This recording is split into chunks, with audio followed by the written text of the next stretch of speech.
Good evening and welcome. It's better late than never, and it's happening tonight, right now, right here on this channel, as the Premier Cup 2020 is getting underway. And the first thing we have to get out of the way in order to do that is to do the draft. And so, as you can see, we've got a awesome stadium here. We've got the teams on the board ready to pick, and we're going to dispense with a lot of the niceties because some of these kids need to go to bed. The Europeans have been waiting for a while. And so I'm Winners with the One. I am here with Jam Jar. Hello. Hi there, how you doing? Doing great, doing great. And I think Razor is here also. Hello. And we are just about to get this thing started. Jam Jar, can you tell us what's going on and how this thing works? Yeah, sure. So tonight the captains will be picking their teams for the Premier Cup, as you said earlier. We have got some great tools for them available, and we'll be showing those on the stream as well, so all of you can see. They have available to them a full pick roster of all of the players that are available this season. They can see all the statistics for them, or just a handful of them, and their preferred player positions. And then as we're going along, we will also have all of that listing available to you guys as well, so you can follow along at home. Awesome. The name of the game is Blockland, and this is a soccer or football, if you will, mod for it. And this is one in a long list of seasons or tournaments, if you will, that they've put together. And this one is based on the Premiership, so all the teams, as you see, have names from the Premiership. And I believe Liverpool, are they first? The draft order is the same as like on the board, yes? Yes, it is indeed. So we have Liverpool up first, which is captained by Waldo, followed by Watford, which is captained by Cairo. Next up will be Leicester City, which is Dumb Matt, other known as Drydes. Fourth, we've got the Wolves, captained by Cheesemaster 55. Next up is Manchester City, which has recently been taken over by Meat Sale. And finally, and last but not least, is Crystal Palace, which has been captained by Chill this year. It's quite a wide selection, actually, of captains with some varied sort of experience. We have people like Waldo, who've been with us through all of the cups, all the way down to Cairo, who's only been with us since the World Cup 18. So it's going to be interesting to see their strategies and see how they're going to make their picks and build their teams, really. It's something definitely to watch out for. Absolutely. And is Waldo on the board now? Yep, so first up, we're going to have Waldo making his pick. So we'll get that all started for everyone. We'll get him on the clock, and his 2-minute timer will start. Each captain will have 2 minutes at a time to make their pick. Once the timer is finished, they must have made their pick. They will have a few additional seconds to push it, and if they fail to, they will give up their pick. So yeah, let's hope too many people aren't going to run it to the full 2 minutes. Yeah. Right. So, any speculation as to who he might pick here? Who's the stud that's going first? Ooh, that's an interesting question. Well, for me personally, Waldo, I mean, he doesn't have favorites. You know, he's always an all-around flexible guy. He always has, he brings out talent that you usually don't see to be too predictable. Like, if we think of predictable, we think of Meat Cell and how he's going to pick Chakata because they just flex so well together. They've always attacked on the front line together, and they've won cups doing so. So, honestly, for Waldo, it's a completely different story. He can pick literally just about anybody. Obviously, you look at skill sets, and you're probably going to have a more skilled player coming up. But other than that, I mean, pretty predictable, or pretty unpredictable overall for him. Hey, just to mention as well, Razor, I was just getting a couple of people mention if you could turn your mic down a little bit. You're a little loud in the mix. That's oh, right. yeah, I see that. It's just the enthusiasm, you know. We've been chomping and bring it to you guys. Shout out to there's a whole lot that goes into putting something like this together, and I'm just kind of blown away. It looks so cool. You know, it's a real. It's not just a Google spreadsheet. You know, it's a nice production. Also, just to mention to you guys, if anybody is watching the stream and they're not on the Discord, you can always join by using the link just in the top right-hand corner. There's probably some people over in the General Voice channel right now. You can probably catch up with them, see what they're talking about. Yeah, so use that link and we'll see you hopefully later in the cup as well. Right, so let's get started then. Let's open up this this draft for the captains to start picking. Yes, let's if we have All right. it. So we're going to move over to the draft sheet. We can see the list of all of the players available. First up, we have Waldo selected. When he makes his pick, we'll update the list so you guys can see that player that he's selected and all of their performance history. So let's get started. I'm excited. How nifty is that? Yeah, somebody was surprised earlier when I mentioned the term esports in relation to this game, but I mean that's esports as hell right there. That's a high level of esports we're looking at. And Seems you know what? like, There are 6 teams in this. There's going to be these are 5-person teams, and then they'll have, of course, a few more. I think a couple each for substitutions and whatnot. yeah. And so that's pretty good. I mean, if you can get a solid 6 teams together for an esport, you're doing pretty well, especially for an older title like this. I mean, when I was telling people I was going to do this, do the casting for this, so they were like, "Oh, yeah, I remember that game." Yeah, But it seems to be thriving, you know. Yeah, I It mean, I think some of us are in the community. still surprised how many people have actually signed up. To be honest, like, yeah. it's the classic old "this game never dies." Like, we will be playing this to the ends of the day. We survived a literal key like Armageddon. Now I'm just gonna cut in here and just say it looks like Wallo's making his pick. Absolutely, and like you said, 2 minutes on the timer for him to make this pick, and I'm really interested. I mean, you have a lot of notable names. Again, Chakata, most likely going to Meat Cell, but you also have. Seems like we have our pick. I can't. I don't actually have chat open that way, you know, because Blockland reasons. But Yeah, Great, where's he so- going to put that? I don't. This is my first Blockland draft, so mine too, actually. We're both gonna be surprised, I guess. Perfect. So Waldo has made his first pick. Oh, He has picked Kingston. Kingston, a strong attacker, a veteran attacker at that, and that's a beautiful selection there by Waldo. He's gotten his front line basically already set up at this point. You bring on Kingston, you bring on a powerful attack that also has a lot of control, has a lot of passing ability. He can basically do anything on the upper field. Super interested, and honestly not a surprise. Again, Kingston, extremely powerful player. Bringing him on, see how this is gonna go. cool. So that's setting a good offensive tone. Then it sounds like. So next will be Cairo picking for Watford. As you mentioned, Cairo, very new to the captain pool, I guess. Yeah, Ah, I mean, we've spoken before about it, and he's been he's already made his pick. Damn, well that was quick. good man, good man. So let's stop the clock. Let's get Chakata on that list for Cairo. What? Wow. No, that's a shock. So now you split up Chak and Meat Sale, the most powerful Well- duo that Blockland Soccer has seen. But Cairo and Chak, definitely was the wild one. Oh wow, they're piling through these picks real quick. So it's like a MOBA, right? He blocked one of Meat Cell's heroes.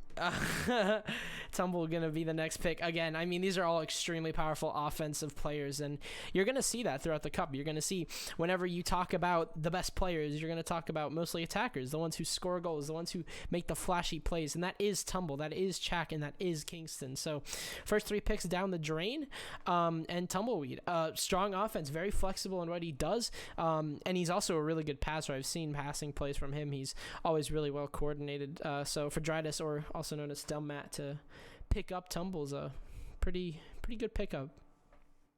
I think definitely Cairo was the spanner in the works for this draft. A lot of people were saying they were trying to go through and predict what was going to happen, but with all of the drafts, or with the draft that we had last year, the main factor for a lot of teams was making sure you can get that goalie pick in as soon, pretty early at least. Cairo, though, is in an interesting position because he himself is actually a main goalkeeper. So it's something to watch out for. He's going to be primarily focusing on quite an offensive team, I think, quite heavy attacks right now. Right. I love English idioms and phrases, man. A spanner in the works. See, I got to get more of that in if I'm going to be doing a football tournament. Looks like we're Good just about to stuff, get good Jesus pick. Here we go. Super interested. I personally expect Stealthy Jenna, a close friend of Cheesemaster, and a defender. So if he does end up picking Cheesemaster, that'll be kind of a break in the trend that we've had so far. But yeah, they go to the same college as far as I'm aware. So their chemistry is basically all lined up. So I wouldn't be surprised to see Jenna join the Wolves. But obviously we have to see. So you can see on the top of your screen, all pink players have been selected. You can see what teams they landed on in the bottom right under the teams. So yeah, Cheesemaster, like you said, has been made a selection. Wow, I mean, hey, no surprises here, but he picks Geese. I mean, I don't think any of us can really be that surprised. Nah, not really. Not at all. Yeah, Geese is flexible. I mean, there's nothing. We've always pointed out Geese. Always. I mean, he's always had his plays, no matter what position he's in. So, really flexible. Seems like he's going to be on defense for this cup. So I guess I was wrong about Jenna, but still another break in the trend. We got our first defender to be the first pick.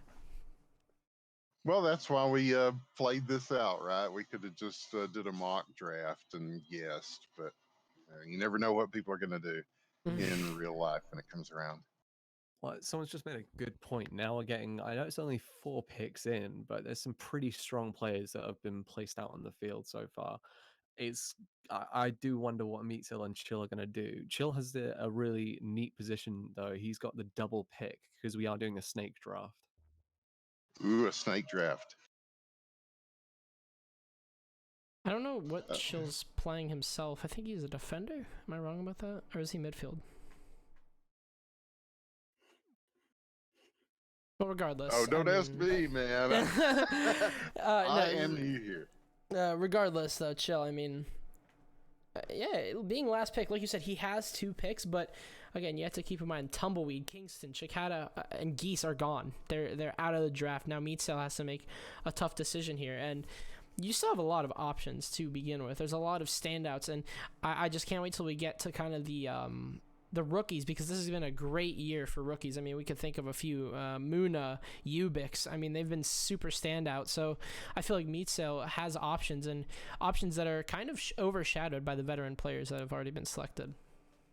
Well, that's a great sign for the league, I would say. If you're getting new people in a regular, I mean, sometimes it takes a while, and sometimes, if you're getting new blood coming in, then that have that eager thing to them, and I wonder who Meatzel is going to. Has it been 2 minutes? We have about 40 seconds left on the clock. Oh, okay. I'm a bad judge of that. Yes. Don't worry, the clock is a little bit slow. Don't worry about that. Oh, okay. Yeah, because we're on British summertime now. Yeah, that's why. So it looks like Meatzel's really trying to run down this clock. He's only got about 30 seconds left. I want to make a suspect, but I was already wrong about Cheesemaster's pick, so I don't know if I should. If I were a betting man, it would be Muna. I mean, you already have your goalkeeper locked down. Nope, he's made an announcement. He's selecting Stream Shark. What? Stream Shark? Now that's Stream Shark. Yeah, that is an interesting one, I guess. Hey, Stream Shark, a midfielder. He's starting to build out his team, I guess. He knows that he's got to find someone that will work well with him. Meatzel's quite an aggressive player in his play style, so I guess he's got to find a moldable player, really, that's gonna be able to match his aggression on the field. It's hard to match Meatzel's aggression. I do know that from question mark. Yeah, you know Meatzel a little bit from HQM, the other game you've previously. Some people might actually recognize you from. Yeah, and I recognize a lot of the names on this screen, and probably there's a few that are using other names now. But the name that's up now is Crystal Palance, named after the great actor Jack Palance, and Chill will have 2 selections here, I believe, because of the snake draft.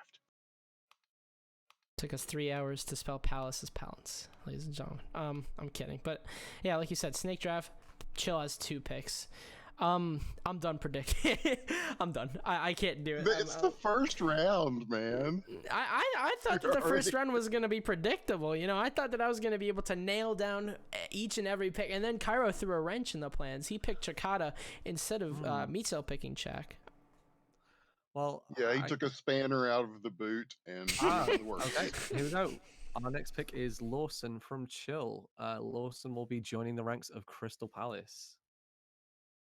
Lawson, as you can see by his performance history, he's not new to this thing. Starting over on the Confederate Cup, placing third. The World Cup, not so good for him or for me either. We won't talk about that. But yeah, so the Confederate Cup was an interesting one, I would say. But again, Lawson got his debut there. I've known him since his debut, and he's always been a very aggressive player, no matter what position he plays. And it seems like his position of a striker is going to fit him beautifully. So Chill picking up Lawson for the first pick. Now, again, snake draft. This is the last time we're going to say it, hopefully. Just to hammer it in your head in case you're wondering, because like, wow, you guys are going backwards. It's a snake draft, which means that Chill has yet another pick. So he gets to pick another character, he gets to pick another player here. And honestly, I'm surprised right now at who hasn't been selected. Stealthy Jenna is still on the board. Guacamole is still on the board. Stee also still on the board. So these are players that have had experience. Also Jeetlor. Run-of-the-mill pick for him. He's always been a very consistent player, but let's see. Also, we have his pick. He's gone for Noroblo, which otherwise is known as T-Bone or Too Many to the community. It was like Cool Keith, who's got like 3 or 4 nicknames. That's awesome. Okay, so the snake draft will mean that Man City goes next, yes? Yep, so next up we have Man City. Meat Cell is back in the hot seat. Let's get that timer restarted and set it going. I was about to talk about T-Bone and how he also hasn't been selected. Always, I mean, the thing about him is that he's consistent, and as you can see, under his preferred positions, all the highlighted in purple are the positions that he can play. In case you haven't noticed, he can play any position, and he's done so for the past 6 years. So a very flexible pick, a very trustworthy pick. He's always been there for his team. He can do anything that his team needs him to do, and that sometimes can be a standout trait from other players. So Noroblo going to be the third pick for Crystal Palace. A really good pick. Now you have Chill and Noroblo, 2 very flexible players all on the same team. Yeah, so we're going to get a pretty balanced set of teams here and some parity, which will be good. But yeah, the tough thing about being a GM is that there's so many good players on the board, but you have to also select for chemistry, like who is going to work well with the style that you're trying to put together, who's going to work well with each other. And sometimes you may forego somebody who's really, really good to take somebody that fits the system better. So we'll see what Meat Cell does here. So Meatsal just made his pick. He's gone for Muna. You mentioned them earlier. A really, really interesting up-and-coming person. There's been a lot of talk around their performance on the server and a lot of scrims they've been doing. And I think this is going to be the first bit of bloodshed for a goalkeeper. Wait, bloodshed? Is it going to get that serious? Now we're getting into the second and third picks. People will oh, there we go. Cheese is already on it. He knows exactly who he's going for. He's going for Jeetlor. And I think if I'm not mistaken, I think what we're seeing here is we're Mexico? seeing a Cheese team once again forming. Is anybody gonna interrupt this? This is literally Mexico. Yeah. I mean, he's picked. All I'm waiting for is Hit now. I mean, Italics was on Mexico, right? Or was he on Italy? I can't remember. Was there an Italy? Jeez, am I thinking all the way back to Euro Cup? Oh my. But yeah, Jeetlor, Geese, and Cheese. I mean, all on the same team from basically start to finish. So Jeetlor, I mean, he's a really aggressive striker. I think that's one thing that you have to take away from him. Whenever he has the opportunity to go for a shot, he does not hesitate. Yeah, some of these dudes are just good at video games in general. We saw him play in Hockey ? And Meat Cell was a 2-way player. He played goal and he played forward, and he was at the top of the league, whatever he chose to do. And Jeetlor, always a very solid player in hockey. So no surprise to see these guys going early in the draft for some of these other guys who were also in hockey. So shout out to Leicester City's next pick. They are going for Mel the Frog. So now I think we have two goalkeepers that have been selected. Man City have taken Muna, and now Leicester City have taken Mel the Frog. Mel is he's had one cup so far, and that is obviously, as you can see on the bottom of your screen, World Cup 18. You know what stands out to me? He's second place. His debut in World Cup 18 was nothing short of tremendous. He's a great goalkeeper, and honestly, right now, the goalkeeper pool is pretty limited. Drydas, a very I would say proficient goalkeeper, has now basically taken the gloves off. He's hung up the gloves and preferred the boots. Stuffed is up next, and he's going to Watford. Now, this is another goalkeeper. So, Stuffed, I think, initially wanted to be a striker. I might be wrong about that. He was kind of iffy on it. Maybe I'm incorrect about this, but another goalkeeper, again, not a lot of those so far in this pool. So Watford and Leicester trying to hammer out their rosters, make sure they have that back line before they make the rest of their picks. Yeah, your keeper's important. And I know it's in real football it is, and I'm sure it is in BL football. We're saying BL. It's not that other BL, not the Fujoshi Boys Love or whatever, but we're talking about Blockland here. Yeah, Yeah. I want to make sure right. I'm clear on that. Yeah, You are right, Winters, though.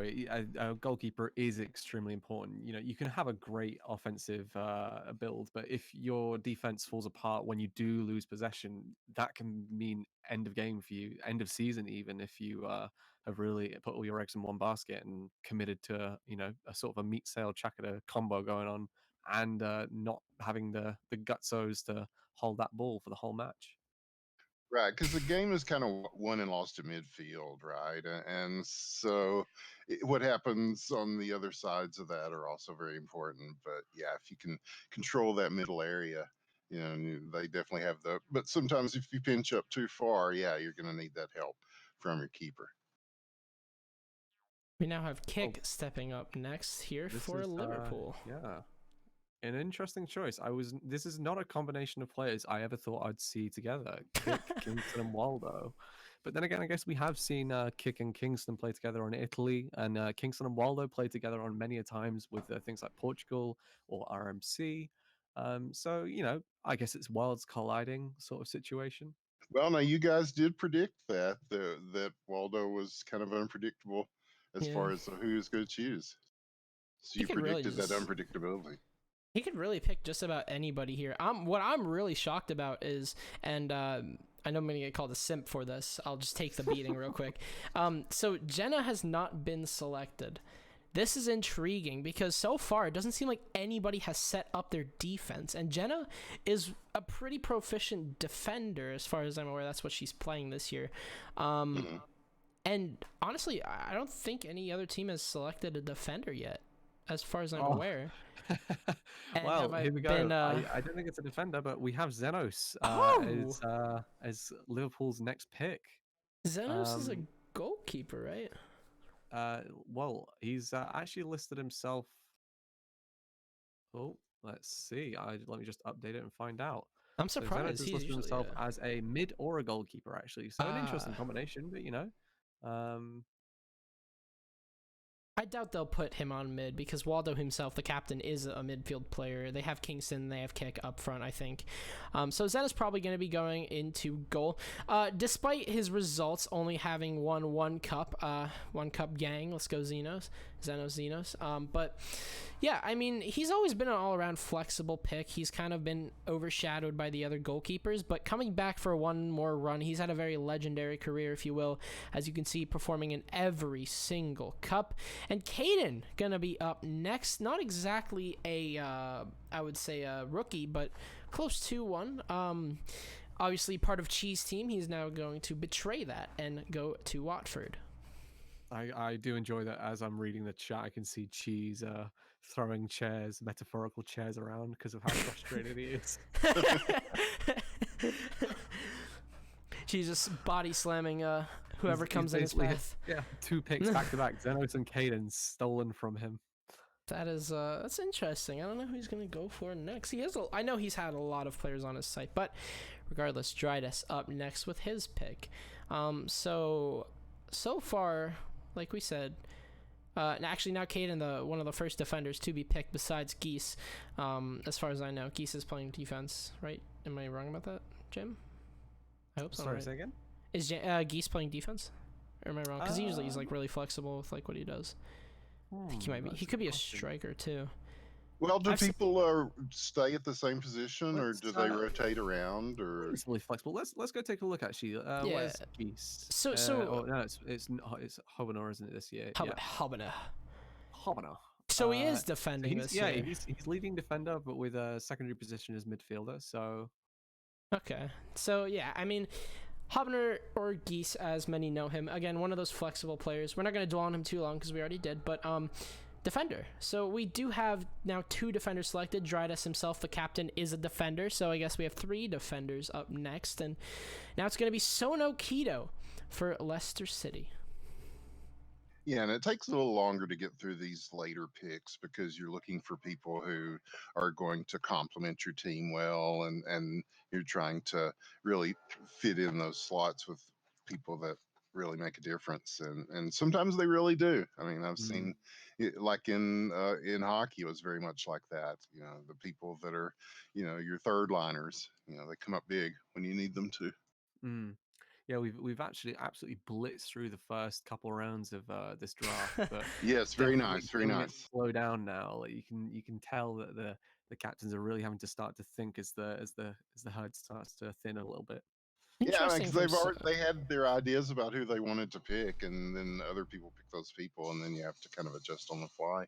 There's been a lot of curveballs this year. It's kind of surprising. I mean, you don't have the Chak and Meat duo. Cheese is losing some of his Cheese team. I expect that Hit's going to be up next. He's part of Cheese Team United. So we'll just have to see, because obviously my prediction rate has been 100% failure so far. Interesting statistic about Sono. He's played 1 cup in which he never showed up. Yeah, that was I guess throwback. Well, he probably did show up to a game, but we don't have any, unfortunately, any statistics from I back just then. noticed that, yeah. But 8th place, I'm pretty sure that was the last place team. I would know a little bit about that. And what do you know? As you mentioned, Stealthy Jenna, she has been picked for the proxy cheese team, Wolves. There we go. I'm surprised at how long her stay was in terms of the draftees. She's been here for quite some time. But yeah, defender now in the hands of Wolves, and a veteran one, as you can see, placing first in not only the Custom Cup but also the Euro Cup. Hasn't had that much success. Didn't play in World Cup 18. I think she was blacklisted at that point, unfortunately. Yeah, but she was blacklisted that year. I'm afraid that's why we have that missing year for her.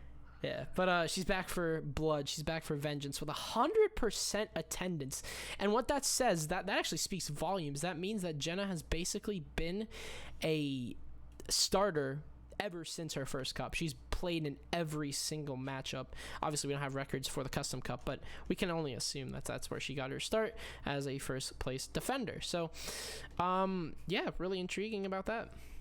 Well, that's highly commendable, especially when you get into these small tournaments like this and you get towards the middle or the end of the season, and then people start flaking on you. And it's like, are we even going to get 5 people out here to play this game? And, I'm not naming any names or anything, but yeah. so somebody who's going to show up and be there for you, I mean, that is like gold. I mean, there's, except you can't put a price on it. And I think you can still put a price on gold. So right now we're at Manchester City for their 3rd pick of their team. We're just waiting on Meat Sale. He's got to about halfway of the clock. But I really can't tell who he's going to go for. I maybe, I'm not sure really. It's quite a wide spread of players. He might go for Steve, someone that he did play with last year. It's a familiar face to him, I suppose. But oh, he's going to drag this out just to flex. I know. Yeah, I think we might be reaching that phase now where people are really going to be sort of creating that drama.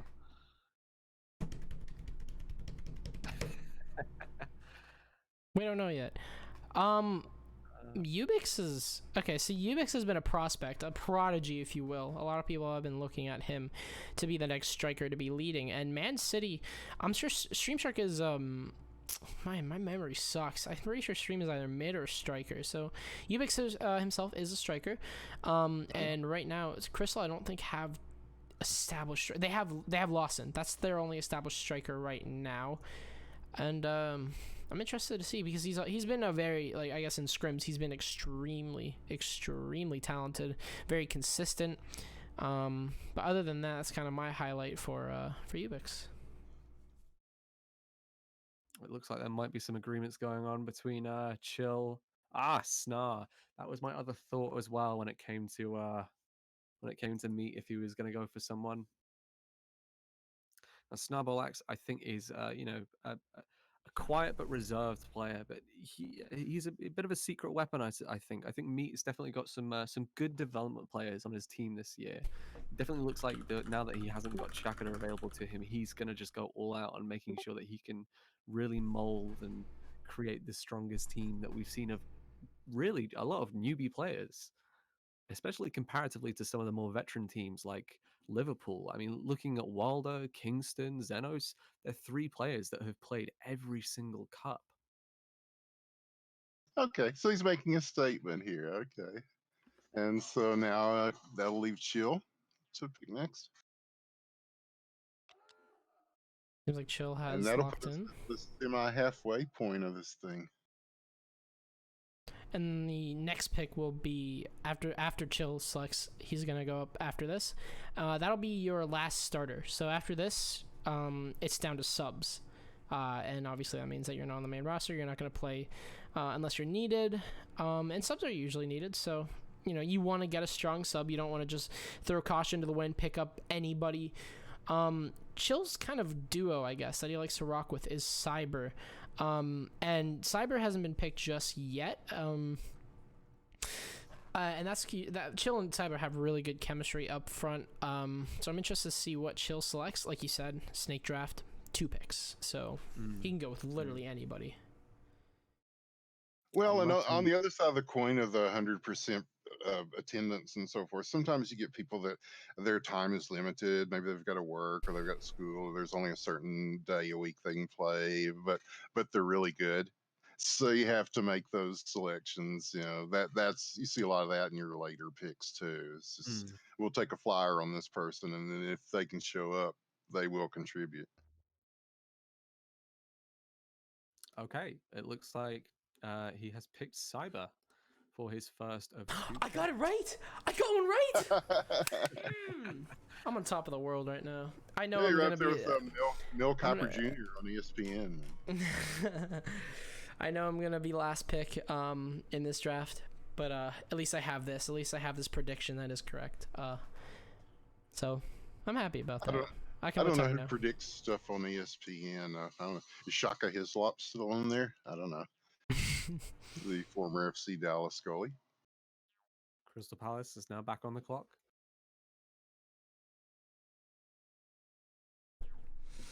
They didn't warn y'all about my reference games. So it's okay. I mean, Jamjar doesn't watch American sports, which are supreme. I'm afraid not. Compared to your fake football, whatever you want to call that. Well, soccer's an American sport. You are playing it right now, I suppose. So can't say too much, can you? Okay, fair enough. I'm pretty bad at it. I'm pretty bad at Blockland soccer. Jeez. What I really want to know is we have Stealthy General and Wolves, but is Cheese going to try and go around for that double hit and get Mind Riot, who, if people don't know, is actually Stealthy Jenna's dad. He is playing this What? Year. He apparently has been a fan of Stealthy Jenna when she's been playing before. We've heard stories of him watching with his family, with their family, I should say, on their TV and having cheers and boos at all the different calls and the gameplay as they run through the years. But let's wait and see what happens. Wow, that's interesting. Talk about a reference game. That tells me, that's a Gen X name right there. That's a Soundgarden reference. And there it is. Steve has been picked. So this is basically just France right now, or well. I can't remember if it was France or Iceland. Well, you say that. It's quite a bit of a mix, actually. We have Naroblo on there as well, and Steve was on South Korea, so it's a bit of a shake-up. Oh, Steve was on... Oh, my gosh. I thought he was on France or something. Jeez. Let me just quickly update the thing so you can just see for yourself. Okay, there we go. Yeah, so Stee, a standout performer for the World Cup 2018. Obviously, the dark horse moving into that cup. He was selected to be on a pretty good team, to say the least. As you can see, they won that cup. But, you know, kind of pressure on his shoulders. He played with Meetsale and Shaq and also Cairo, so that was a pretty stacked roster, and he had to show up himself, and he really did. He was a standout goalkeeper throughout the entire cup. Really showed up on the grand finals. I remember that. So not a bad pick whatsoever. A great goalkeeper for the side of Crystal Palace. I think also, just as a reminder too, when talking about Stee, he was the player that Meetsel picked last year. Oh, sorry, in 2018, and that was his development player. So it's good to see that he's repeating that success again, or at least going to attempt it with some of the players as Muna and Snarb and Stream. So next up, we do have Meetsale again, actually. So let's see who he has in store for, I guess, another training session. Yeah, Meetsale can make good players look great and bad players look great either way. And obviously, like you said, we saw that with Stee. Yeah, I mean, Meetsale's never been shy of picking a pick that you wouldn't expect. He's never been shy of picking somebody that, like you said, wants to develop, make him a super soldier, if you will. No matter what the roster is, Man City or whatever roster Meetsale creates, it always looks like it has championship potential, regardless of who he picks. Snarbalax, I mean, a fairly new player, if you will. He was in the World Cup, but, you know, he's never been that standout. You don't put him next to Kingston. You don't put him next to Drydas. But at the same time, Meetsale can transform him into the Terminator himself if he wants to. And that's what I'm really expecting here from Snarb. I feel like Snarb is going to be a very consistent pick, very consistent play. And like I said, Meetsale just never shy of picking those players, those characters that you just really don't often see, and transforming them into a beautiful, flexible part of the team. Now, like Wayne Gretzky's line mates, you know, people like Marty McSorley and Yari Curry are up there, you know, leading the league. So while Meetsale's running down that clock, is there any players you want to take a quick look at their previous histories, maybe try and figure out who you might be going for? Meetsale. I mean, I can't really think of anybody that he would go for. Let's take a look. One that does stand out to me, possibly. Actually, you don't know. Honestly, I'm not sure. Gotta get it quick. He's about to call it. Okay. All right. Random guess. I'm guess. Ubix? Nope. He went with Frag. Frag. Wow. Okay. Frag is he's an old school player. Absolutely. I would say player. Actually, he's been something to do with the cup for a long time. He used to stream way back in the day with his brother Kenko. And now he's become a player of all things. So it's nice to see him still sort of within the fold and participating within the community. Oh, very nice. These are some interesting teams so far.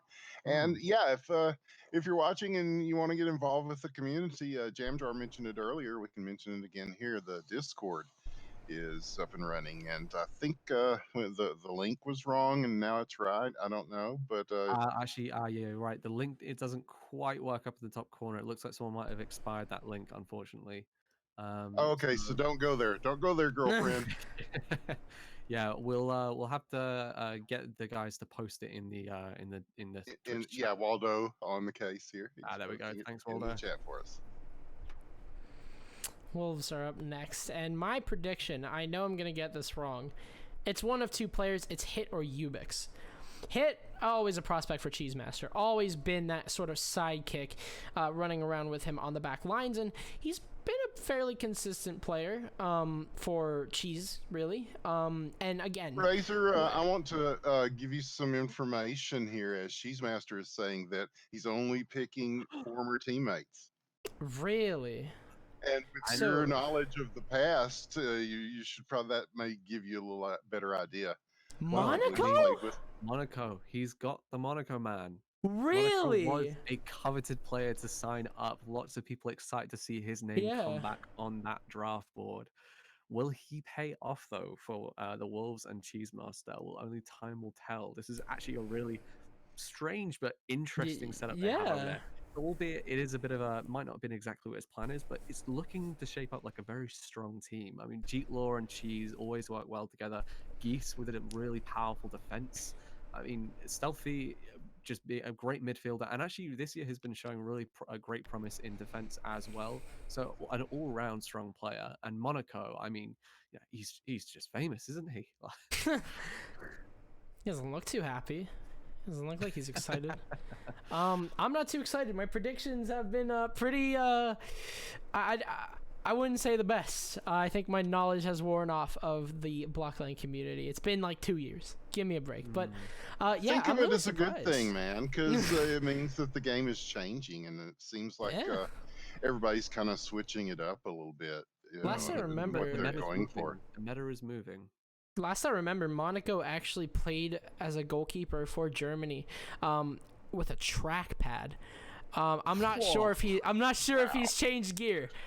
He might have gotten a mouse, and he might have become, because you can see he's in a very confident position. He's midfielder. He's not a goalkeeper this time around. He's gonna be up there. He's gonna be having to make those accurate passes, those cutting edge, let's get the ball forward sort of plays. So I'm assuming that he's upgraded. I'm assuming that he's got a mouse, and I think it's been confirmed he has a mouse. Ladies and gentlemen, the legend of Monaco starts here on Wolves. He had an interesting year, placing 6th in Germany, placing dead last. I feel that, man. But let's see what he can do with a mouse. I'm super excited to see Monaco come into the Wolves roster. I'm reminded of when Stephon Curry, one of his eyes was messed up, and he didn't know that he was shooting like he was Oh. shooting, and one of his eyes was messed up the whole time. So I think that's a reference I actually get. There we go. yeah, so going from a trackpad to a mouse is definitely that's like training weights, and it's gonna make it seem so much smoother. Well, we're now coming back around to Watford. Now, out of all the teams, like we said at the very start, Cairo is actually one of the least experienced captains we have up on the stage this evening. His team, I guess, is maybe a little unorthodox in its Yeah. composition. It has some pretty strong players, but I guess I don't really know how these guys play together. I can't, from memory. Someone correct me if I'm wrong. They're but very I can't new. really think how they play together. They're very new players. I mean, Caden, I don't know if it's Caden's. It's not his. It's not his rookie year, but as far as I know, he spent most of his time with Mexico, and I think he was on the bench. I really don't remember, but Stuffed and Caden just in general don't have a lot of playtime compared to Chakada and Cairo. I mean, he's been a breakout success. He's had a lot of great plays over his debut in Korea, but yeah, like you said, very unorthodox. Stuffed and Caden, very new players. Let's see what Cairo and Chak can do with those players. Well, Who I knows think, what they yeah, can transform into? definitely, like you said, Cairo, even though he is a new player, he's out there with that new technology, definitely. So Yeah. He's Cairo the baby penguin, whatever. What do we call him? yeah, his picture's great. If we can get a zoom in on that on the stream, it's one of my favorite pictures that we've got of the captains there. Oh wow, there we go. It looks like Watford's made their their 4th pick now. They have gone for Ubix. There it is. Now that is a player that I have personally been looking at. Ubix, a very powerful attacker now. Making his debut this year, he's been nothing short of great in scrims. I mean, he's proven to be that offensive player that the rest of his team needs. He's proven to be the one that can push the spear into defenses, and that can be really, really helpful moving into this. This is his first cup. Obviously, scrims, a little bit of a different environment, a little more relaxing than actual cups. But other than that, Ubix has been a pretty standout performer in the scrim lobbies that we usually get into. So really interested to see where he lands with Watford. Another new star coming to the pitch, and Watford have cracked their first 5. They've cracked their starting roster. Yeah, Razor, I was told earlier that by the player that it is pronounced Ubix. So we'll do our best to adhere to that as the season goes on. I don't know if he can hear me right now, but I want him to walk like down the aisle so I can say it super long, just so I can drag it out. Say no more. He's jumping up there. I think he's coming. Let's go, Ubix. Come on. I want to make your introduction. Oh, here it comes. Here it comes. It's Ubix. You can't be saying that long, can you? God, weak. Perfect. Every time he scores a goal, man, I'm gonna say that when I'm on commentary. Okay, he's gone too far. I think he's outdone his stay. he's up there. He's up there. He's happy. Yeah. He's I'll happy tell about you his what, stay. man. Next time we'll just do a 3-hour cast, and then everybody can come up on stage when they're picked. And we put a hat on them or something.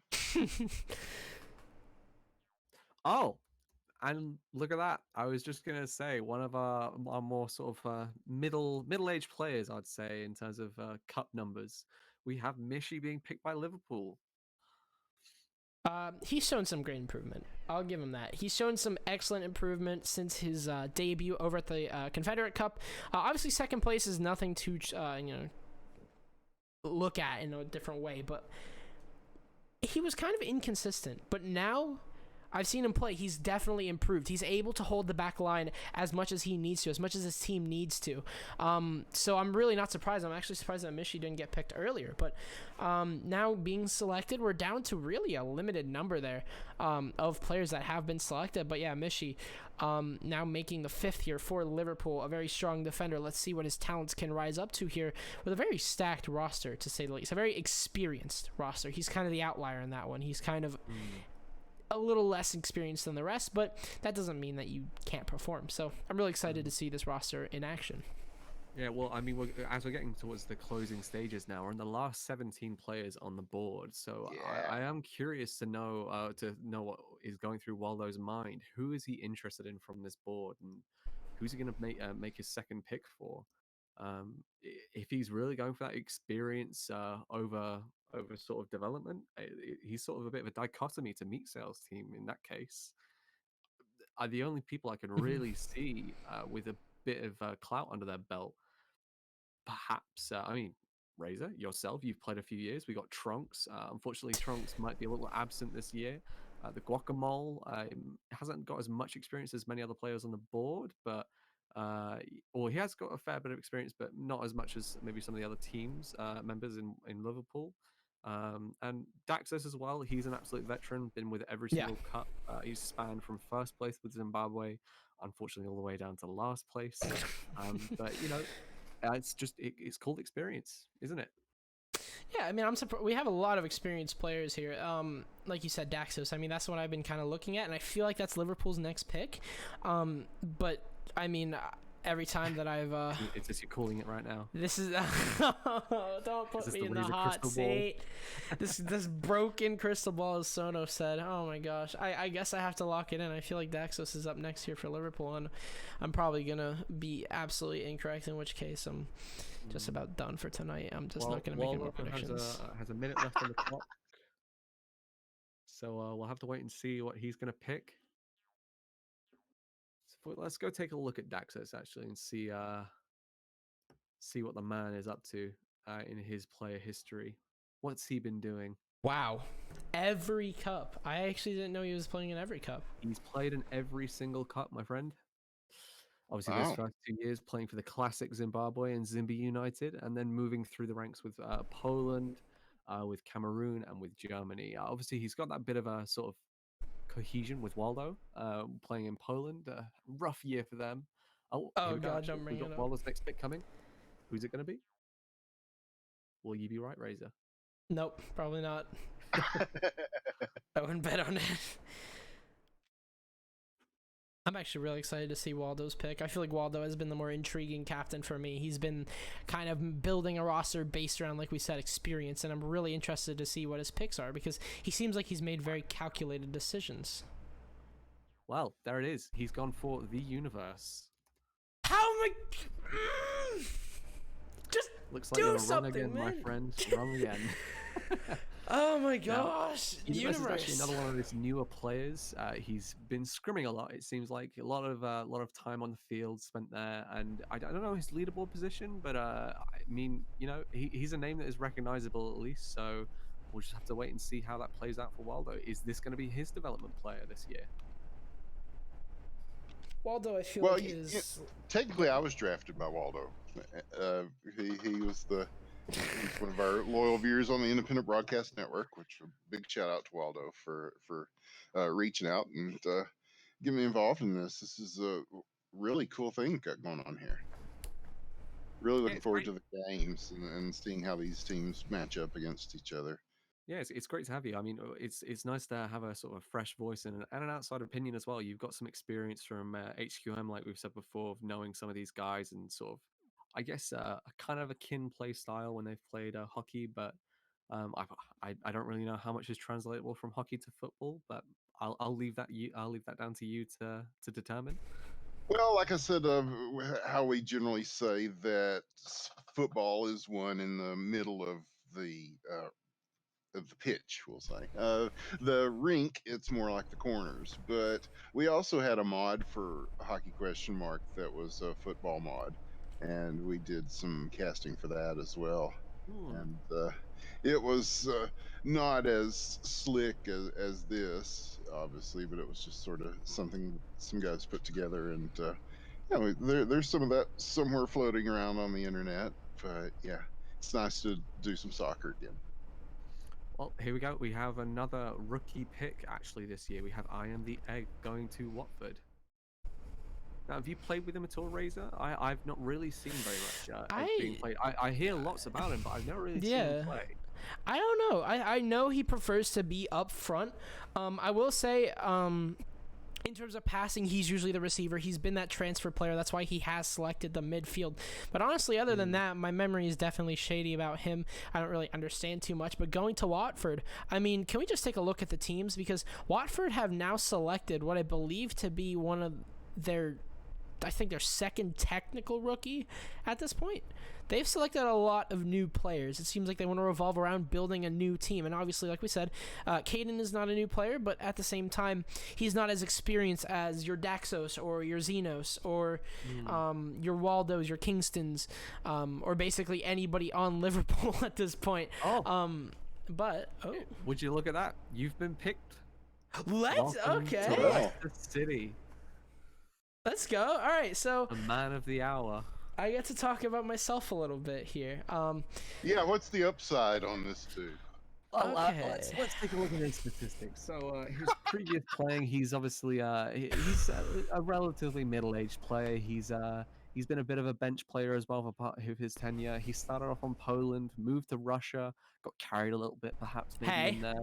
Bit of a controversial year that for the sport, and then his most recent games were on the team of Germany. A bit of a rough patch for him and Naroblo, but you know, it's still, like we said, experience nonetheless. It builds character, as we like to say. Oh my gosh, representing Pennsylvania, here comes Razor. I just got respawned. Hey, there I am. Coming in from Pennsylvania, weighing in at approximately 270 pounds, it is Razor, the leading striker, the spearhead, the one who's gonna score all the goals. I'm a sub, I think. I think you need a diet, dude. Sure. I'm kidding. That's not my, that's not my actual way. Yeah, good promo work there, Ryan. Yeah. You liked it? Yeah, but I mean, I've had some rough patches, like you said. Hopefully, I can prove myself this year. Yeah, I mean, well, it looks like you got a good team to form around. Oh yeah, so. I'm absolutely excited to be on Leicester City. This is gonna be really fun. It's funny. This what was let's quickly take a look at the team that Tumble was on. This reminds me of one of Tumble's previous teams, actually. The composition that's here. It sort of reminds me a little bit of sort of maybe Cameroon, sort of Nigeria vibes I'm getting from this composition. I don't know what it is. I know there weren't many players from those, but I feel as though we're going to have a sort of a good mid-pack team with Leicester City. Maybe they might break out. They might have some good plays, might get lucky with a few matches, but we'll just have to sort of wait and see. Well, now that I'm on the team, of course, we're going to have some great matches. Hello? Well, we're now moving on to Cheese's first of his, I guess what you could call now the sub picks, the bench picks. So is he going to continue this trend? Has Tumble actually He's going to mix it up. He's going to stir the pot. That's what he's saying. So has Tumble been picked yet? Tumble was the first pick for Leicester City. Okay, I was gonna say yeah. So Tumble, I mean, I guess now he's on the screen. Let's get talking to him a little bit. Wow. Unless we have a Sable pick. from the Sable. WWE. Yeah, I mean, yeah. If you want to invite From the Tumble in here, feel free. WWE. Well, do you want to Sable. see if we can get someone in here? Yeah, sorry. Do you want to see if we can try and get someone in here for a quick chat? Do you want to try and organize that? We're gonna interview somebody? Is that what we're doing? Yeah, Kind of mid mid draft If interview. you want to do it mid picks, then let's go for it. Okay, let's get Tumble in. Or actually, you know what? I want to get a captain in. Is that possible? I think let's maybe leave the captains for the time being. Okay. They've got a lot on their minds, obviously, with their picks. So we'll let them do their thing. Yeah, fair enough. Fair enough. Okay, so right, let's just change everything over. So next up, now we've got Manchester City back again. Meatsale has been humbling the crowd, to say the least. He's picked some pretty new players here. He's not like a Watford, who I think is surrounded at this point by new players, but definitely kind of looking for those potentials, looking for those players who can kind of take on the field in a way that nobody expects them to, because they're very new. They can be, and that's the upside to that, is that they can be very unpredictable. Like, you don't know how they're going to play until they play, and at that point, it could be a slap in the face for you, because you don't expect them to play so well, or you don't expect them to play so aggressive or so passive. True. Right. So speaking of, we have Sable going over to Wolves. Now, I actually know Sable. I don't know if she's gonna let me speak on who her identity is, but I know Sable. She is very new. She's very new to the scene, and making her debut as a midfielder here. So Wolves, I don't think really have that. I've been told inside intel that Geese actually has been playing midfield in terms of scrim. So while he is a defender, he's played midfield and scrim. So Wolves kind of have that here, and Hit is up next. Now, shocker to me, he's not going to Wolves. He's not going to the cheese team. He's instead going to Man City. Well, he may be one of the more experienced picks on Manchester City at the moment, but still, he's still relatively new in that field. He's had some experience, obviously more recently with the classic cheese team Mexico vibes going on. So getting close to a win, but just always out of reach for those guys. So maybe this might be his year. Get one of those stars on his jersey, get a win under the belt. But let's see how this plays out. I do wonder if Meatsale is perhaps Meatsale's got a really strong history behind him. If we just quickly go take a look at Meatsale's past history, we can see that his performance has just been absolutely stellar over the years. He's practically an unstoppable player. Oh, sorry. Would you say it's bonkers? Can you say it's bonkers? Is this for me? Oh, here we go. The guacamole. He's been picked, but picking up from where I was saying, it's Meatsale has had so many wins under his belt. Is this maybe the year he's sort of trying to give himself a bit of a challenge? Yes, because he's always looking for that. When he became the best goalie, pretty much by consensus in LHL, which again, yeah, it's a different game, but I mean that's. Then he started skating forward, and then he started just leading the league in goals scored. So yeah, I think he's always looking to push himself. So I think that's a good point, man. Well, Chill's now got his second pick of this, once again, as we say, the snake draft. And we are really getting down low in this board. There's a few players on there, though, that I am still surprised that haven't been picked yet. Italics being one of them. I'm a little surprised. Maybe not so much surprised on Daxos. He's had a long tenure in the game. He may be a little more sort of old and raggedy around the edges, but he's still reliable. He will show up. He will be a solid player for you. You know what, Jam Jar? We might get you out of here before the sun comes up, man. I mean, we're in the home stretch, my brother. We got 2 rounds to go, and want to thank the captains for. Want to thank all the players for their patience tonight. It took a little longer to get this thing rolling, but the results it looks really cool, and definitely a different kind of experience, and very esports. Very, very esports. How do you spell esports, by the way?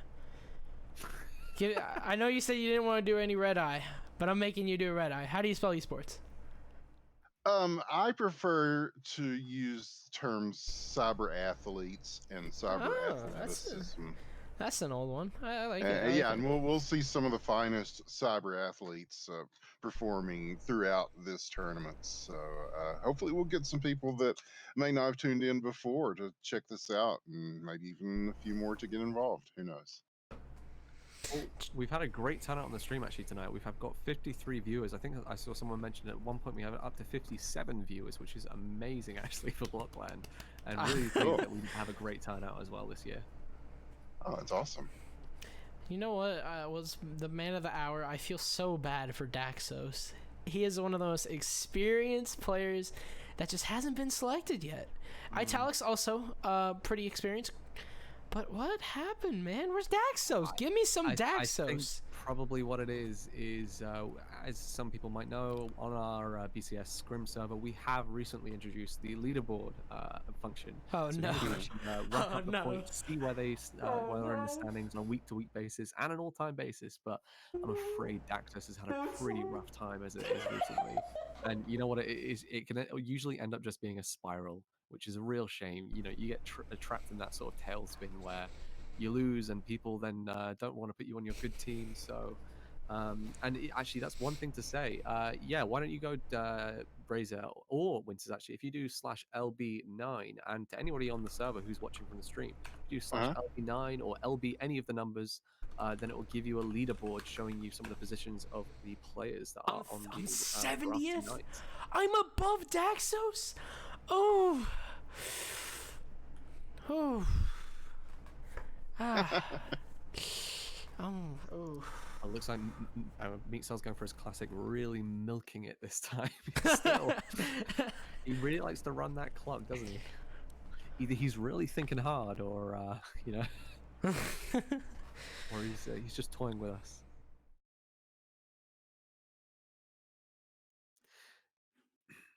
Oh, and somebody asked why Conan was allowed to smoke in the building. You know, in a lot of venues, like where they put on performances of like theater and shit, you know, like old Tennessee Williams plays where everybody's smoking and stuff like that. They have a loophole, so you can get away with it. So as somebody who helped put this thing together, yeah, I think he gets a little bit of a pass on it.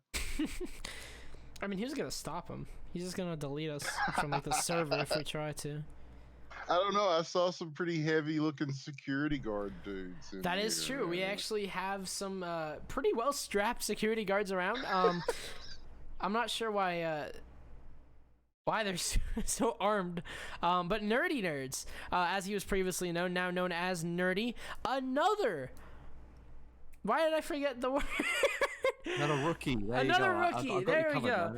Another good. rookie here for Man City. This is really shocking. I'm honestly really shocked by Man City's picks. Hit is on Man City, and he hasn't historically been teamed with Meat Cell or any of that sort of shebang. He's really been a cheese team prospect. So really interesting team that Meat Cell is building right now, and maybe like you said, he wants to have a little bit of a challenge moving into this. We have a defender now on the sub bench here for Man City. Wolves are up next, Cheese Master's up next for his pick, and he's got a lot of options right now. He's got Italics, he's got Daxos, he's got Stealthy Jenna's mom, or dad, excuse me, Stealthy Jenna's dad. So he has a lot of options moving into this. Like you said, probably a little bit slower as we kind of wind down to the last and final what looks like 7 players. So Italics is going to be up next here for Wolves.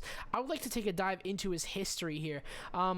He hasn't actually teamed with Cheese, or Cheese was Cheese. Oh, now are you testing my history right now? What team was Cheese on during Euro Cup? Sorry, say again? What team was Cheese on during Euro Cup? He was on Italy for Euro Cup. He was playing with Kingston and Ragraf that year. Makes sense. So Italics, a new prospect here to the Cheese team. And there we go! Daxos is on my team, baby! Or I guess on Dryadus's team. But he's on my team, baby! Let's go. The prospect. The man who has survived all cups. Let's see what he can do here. So we're really getting to the bottom of the barrel now. Now there's one player on here that is, a bit of a shocker, but I shouldn't also be too surprised. Maybe not the most popular, is Dr. Kong, which most people might not realize is actually Raul Silva. Maybe perhaps a little bit of a toxic player that people don't want to have on their chemistry of their team, but whoever picks him, he's got to be picked. We're gonna clear this draft board tonight, whether it's gonna take us all night or, well, I mean, It's until the not. sun It- rises. it's like a- Jam no, is just yeah. swinging out here. He's like, the most toxic. Wow. Jeez, Jam. I want you on an analyst desk whenever we go into casting. I want you on an analyst desk. I want you to be as truthful. Speak your mind. But yeah.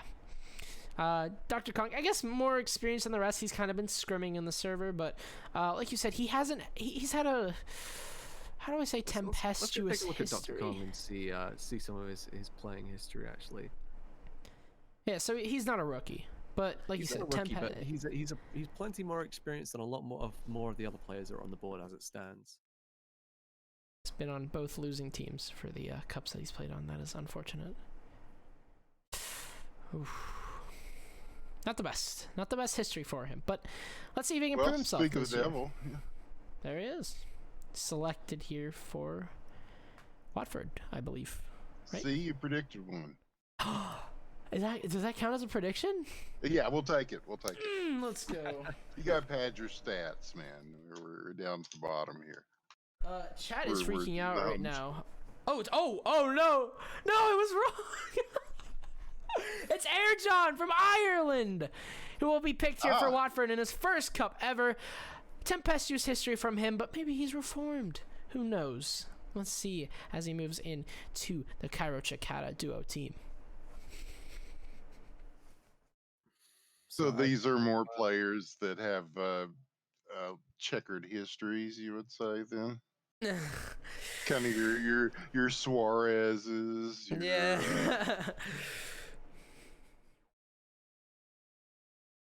So Terrell Owens. There is Raul Silva.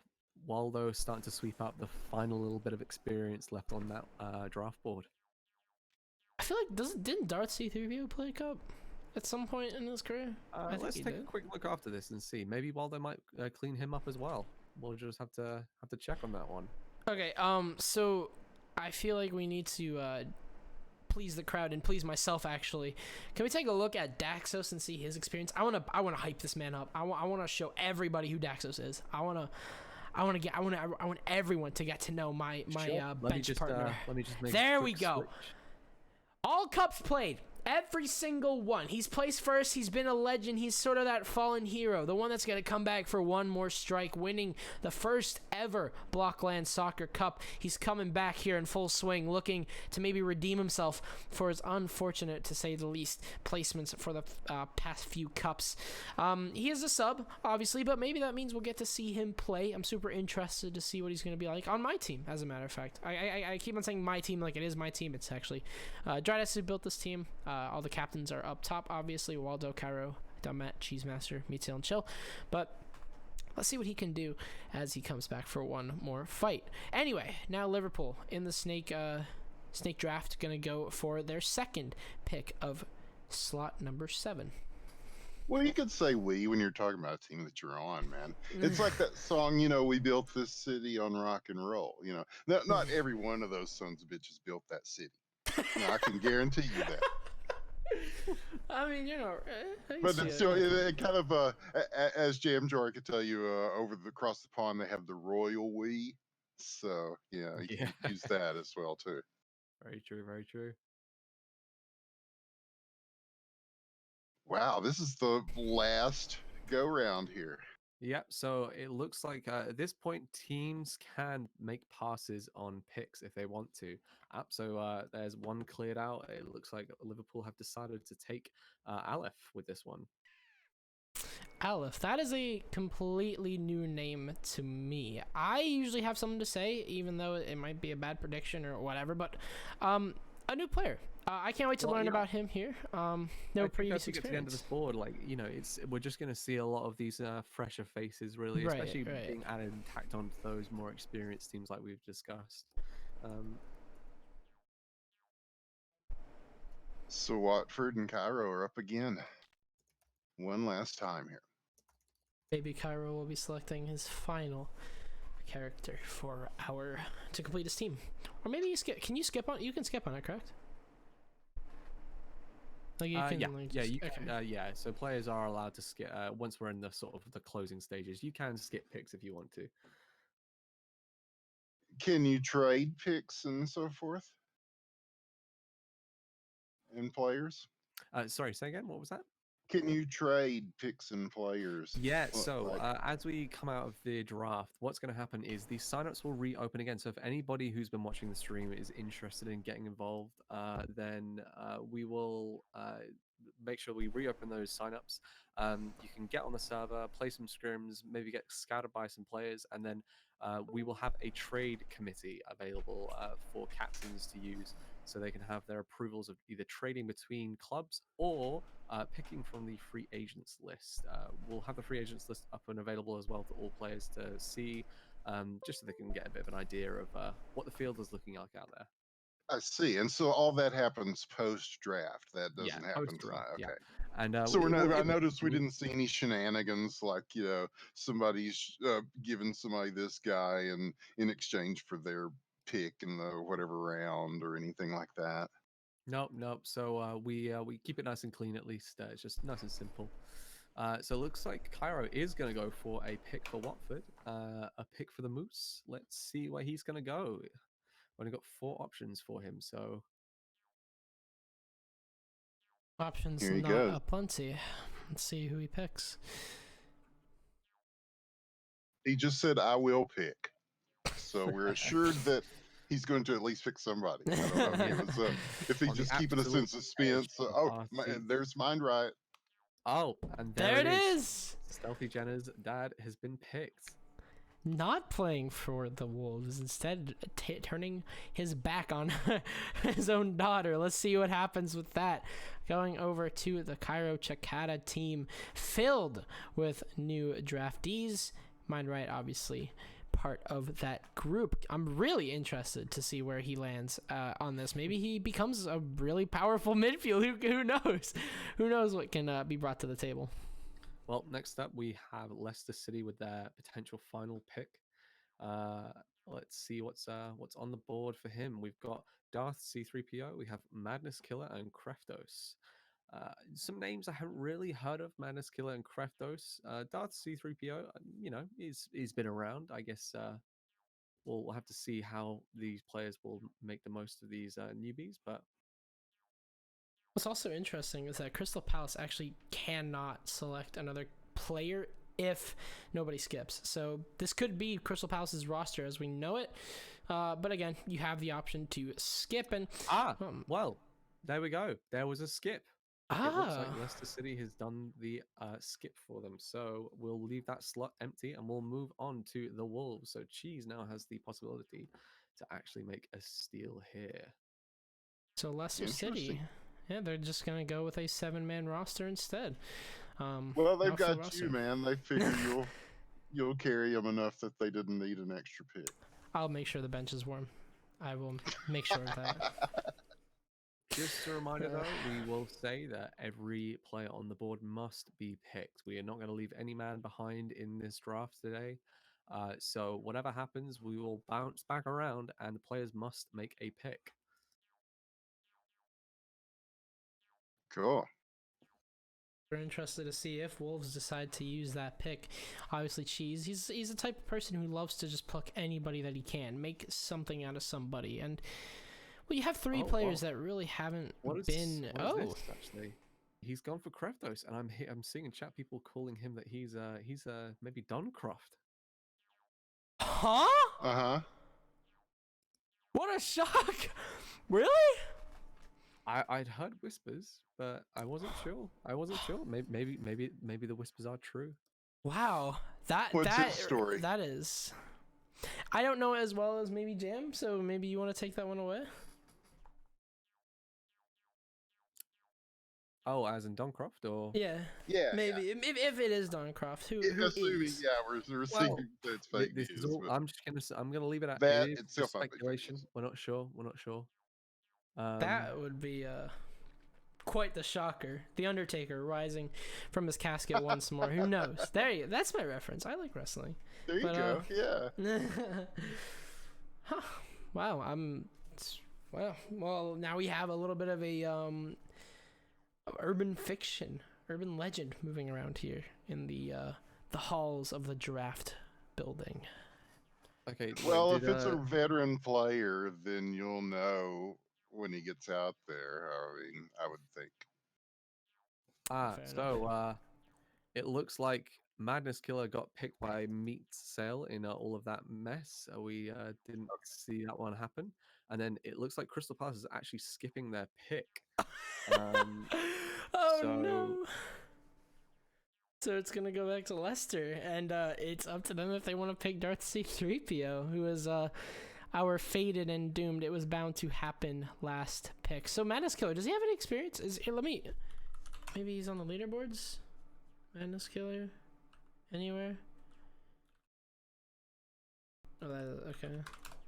Madness Killer. Let me be that guy and just go all the way to the bottom. Maybe he's down there. Madness Killer, Madness Killer, Madness Killer.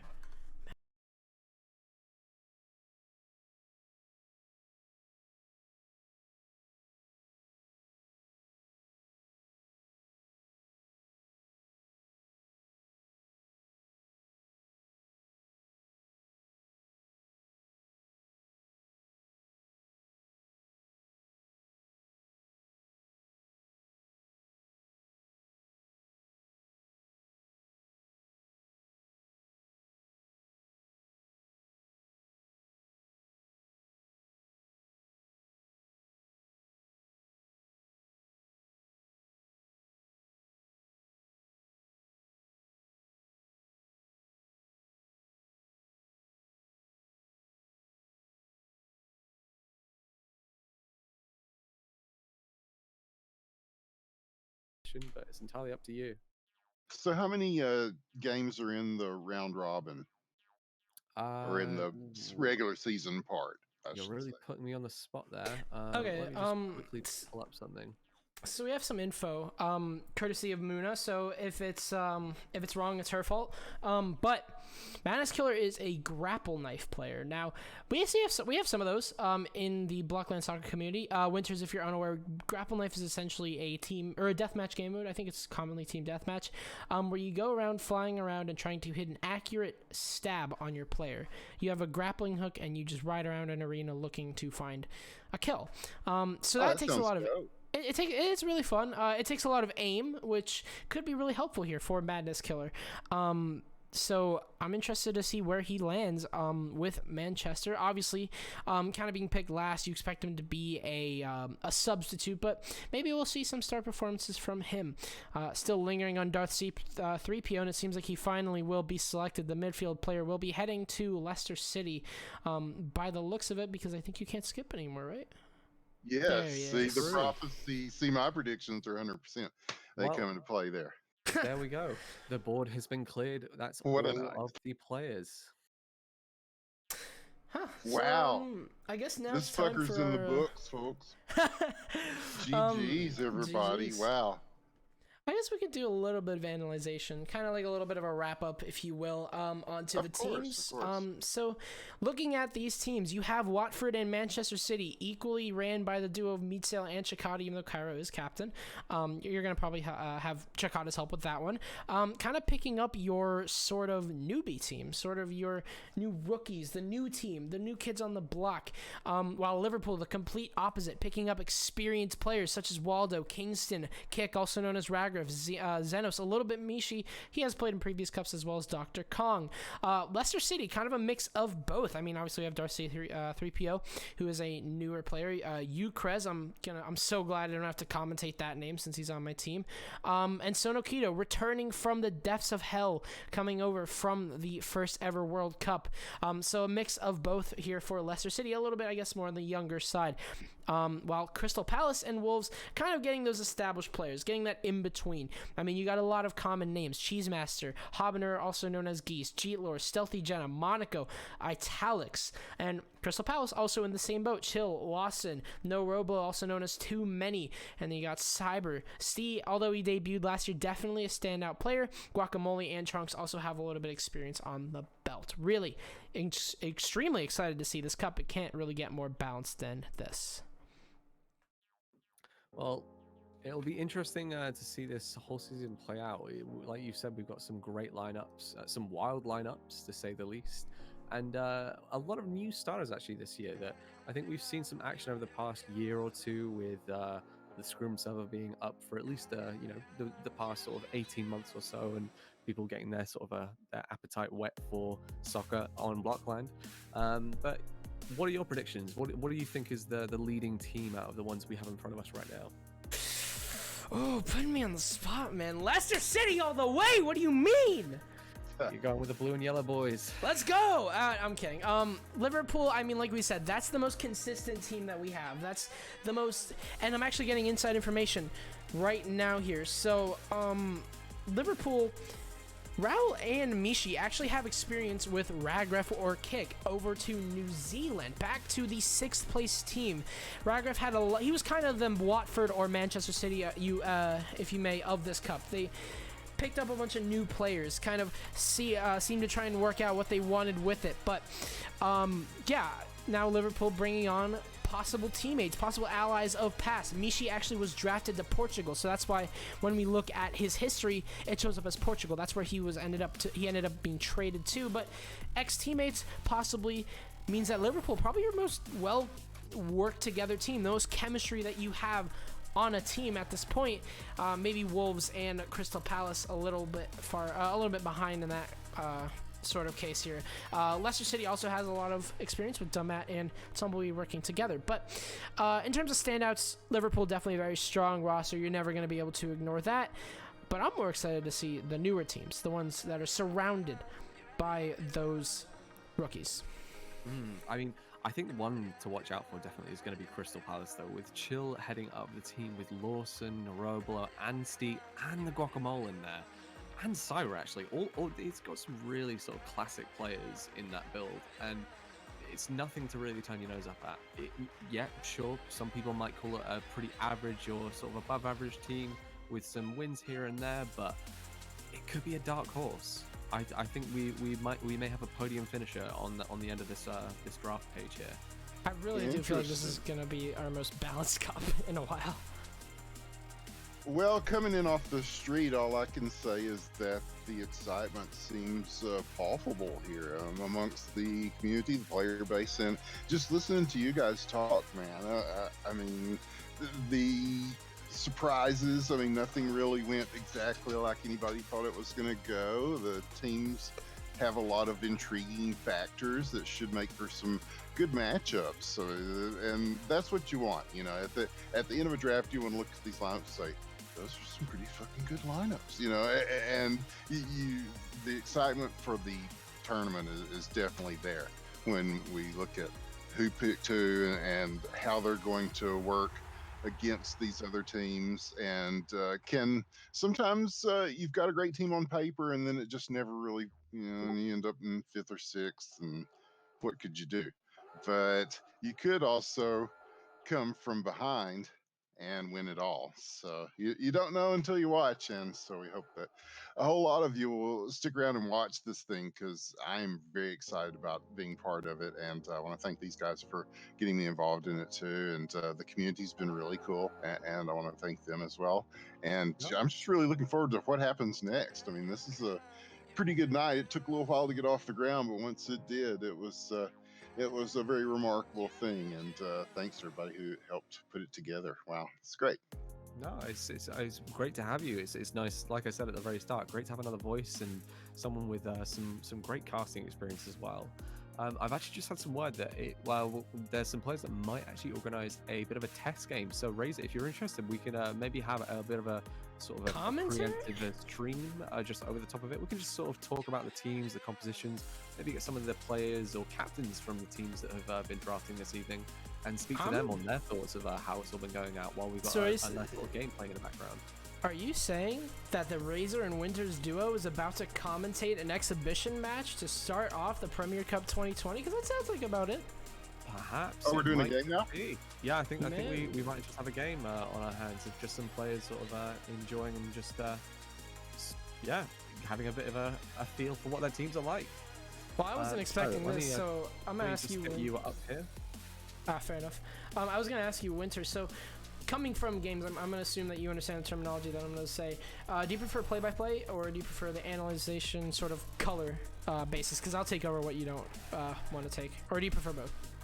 I do whatever is needed. I would say in this case, since you know so much about these players and about the game in general, that you would be perfect to do analysis. And I'm looking forward to just calling the game. Well, let's see how my Rainbow Six and Blockland experience stacks up, and your wide variety of games. Really intrigued to see how this goes. So it looks like, by the looks of it, it's going to be my team. I'm going to make sure that I'm not biased here. Leicester City versus Wolves. So obviously, two newly drafted teams.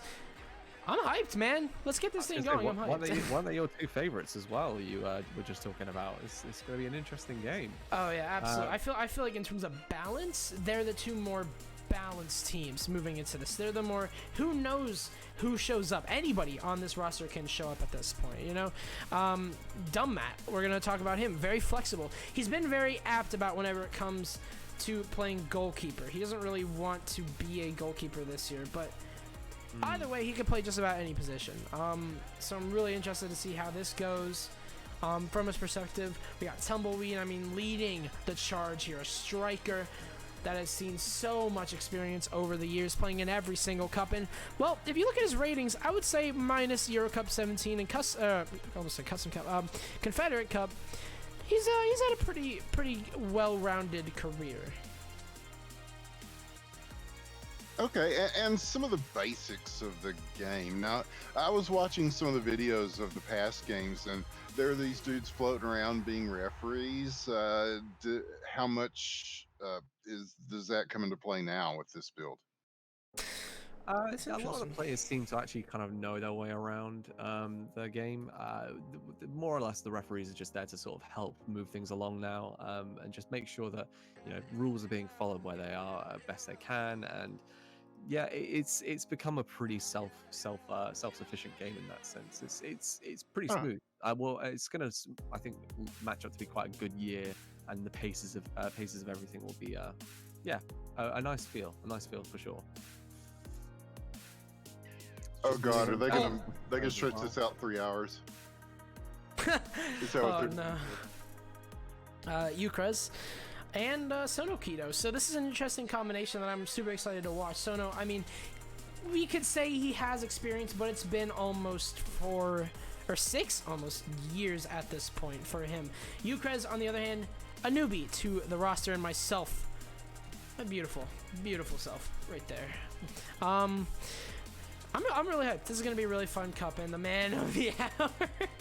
Where's Daxos? Where's Daxos? I want to see Daxos. Where the heck is this man? Probably. Oh. Okay. Well. Yeah. This is gonna be a really interesting sort of exhibition match, because like I said, these are two teams that I feel like they could stack super well together. I feel like it's almost the Cameroon versus Mexico sort of. We have those teeth clenching games. I can remember the Confederate Cup where that game happened, and there was a last second goal that just shook the entire arena if it were in real life. I'm super excited. I feel like this is that sort of the team that, who knows, they could win the cup, and if they don't, they're gonna put on some amazing performances for us. Cool. I'm looking forward to the exhibition, and the exhibitionists appear to be all on the field or the pitch. I got to start getting the terminology.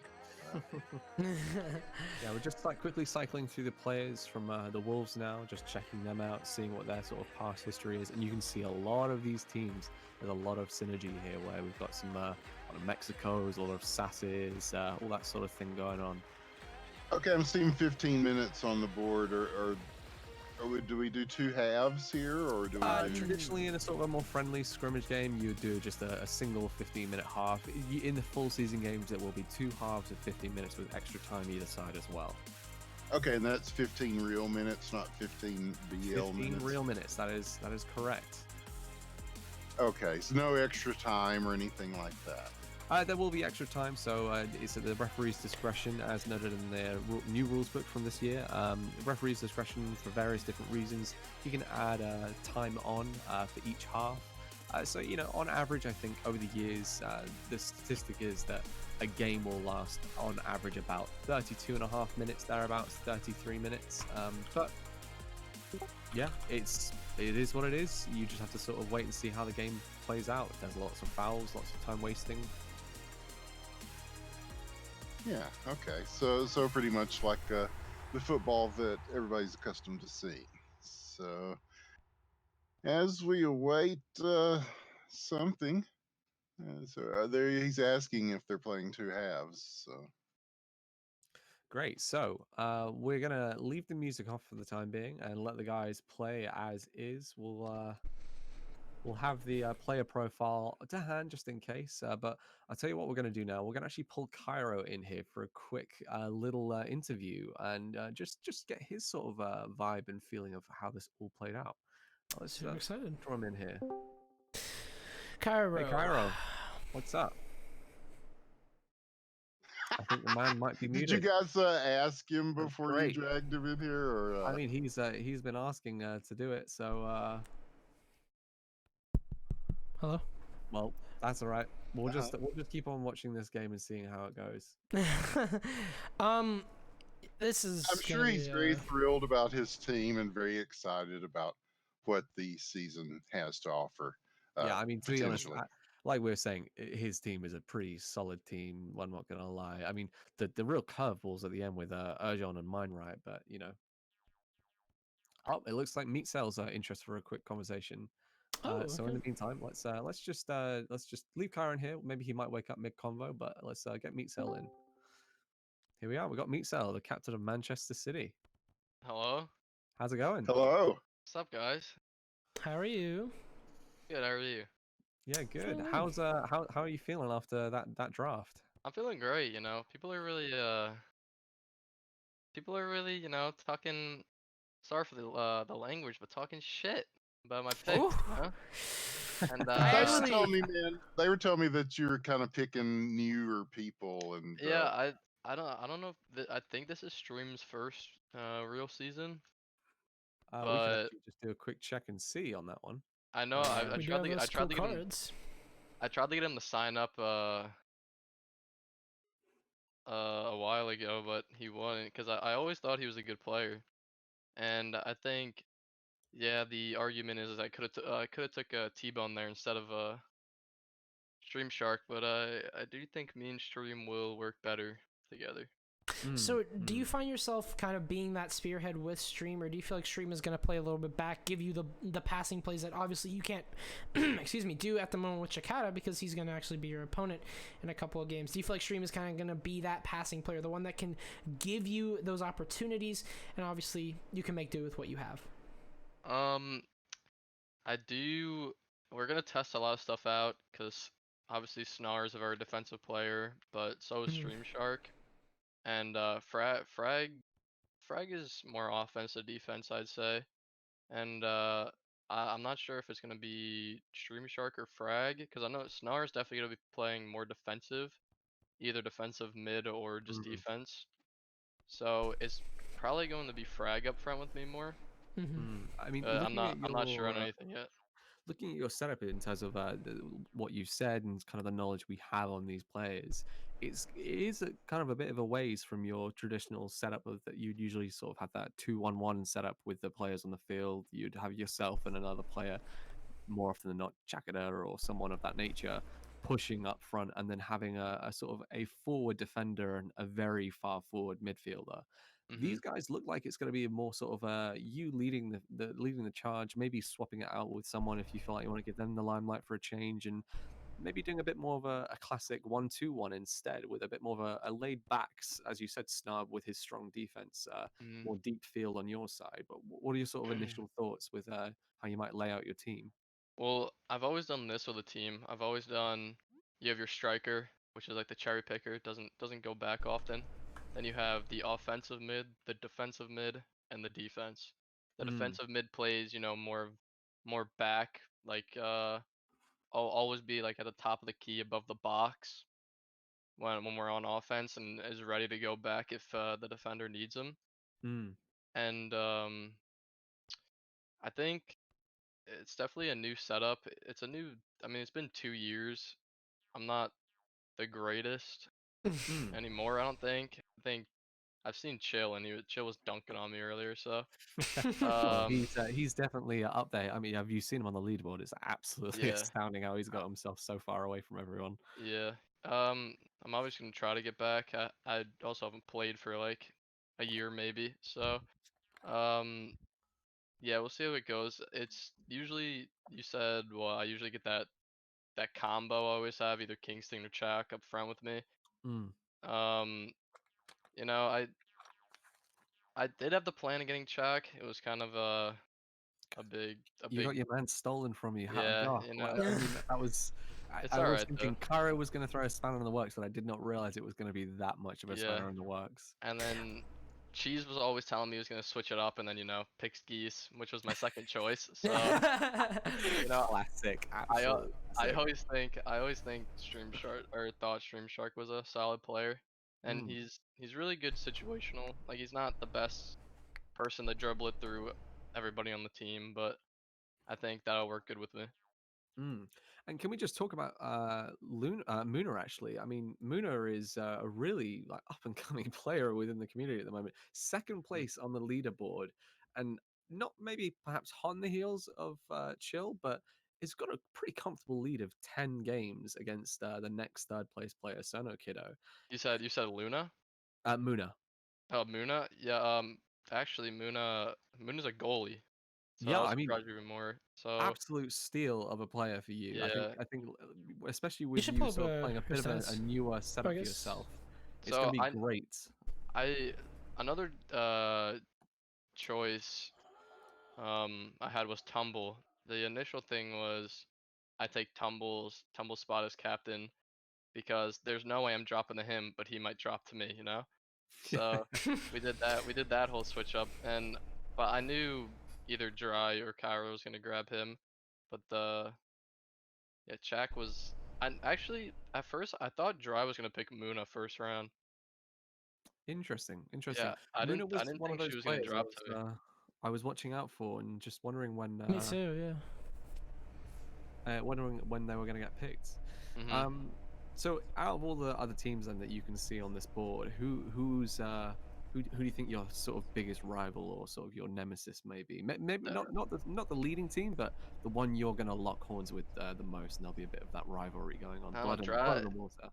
Dry's already been talking a little bit, so Oh, we get a bit of smack on definitely the field already. yeah, definitely gonna go after him. But I think Chill has a very strong team. I think Mm. they might be the hardest opponents out of all of them. Yeah, we've definitely got quite the dark horse on our hands, just over to the right hand side of you there. And the one I'm really interested to see what other people think of is Liverpool, of all players. I mean, Waldo, maybe not being sort of an experienced captain, but an experienced player to say the least, has drafted, well, I'll just have to say, an experienced team. There's a lot of Mhm. hours of gameplay in there, and will that play pan out for him? I'm not really sure. Um, What are your thoughts on the Liverpool team?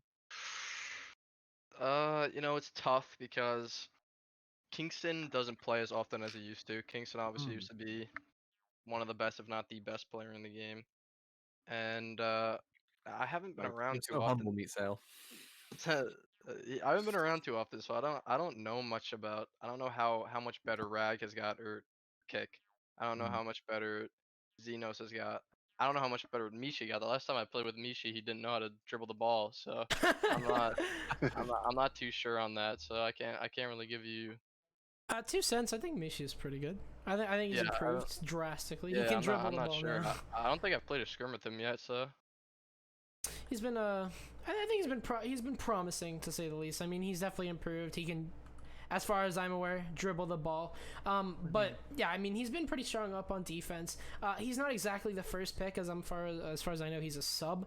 But I think a reliable one at that. Not one of those subs where it's like, oh, do we have to put you on the field? I feel like he can bring something to the table on the defense. And I'm extremely interested if he does get played to see if those improvements do come into hand. But he actually is starting. He was drafted in the 5th round or the was he 4th round. doing? Sorry, 4th round. He is He was the starting. last Is pick that of the true? 4th. Yeah. Huh. Okay. Speaking So of that's just even. starting, is this thing happening? I mean, it seems like all players are lined up here. It seems like Geese possibly getting ready for the kickoff. Yeah, Ron Paul, it's happening. JPEG. I think we're about to get underway Oh, I here. was gonna say, what Nearly perfect close timing, to midnight. literally. Ron Paul, man. Speaking of just starting, Winters, how you feeling about the whole community?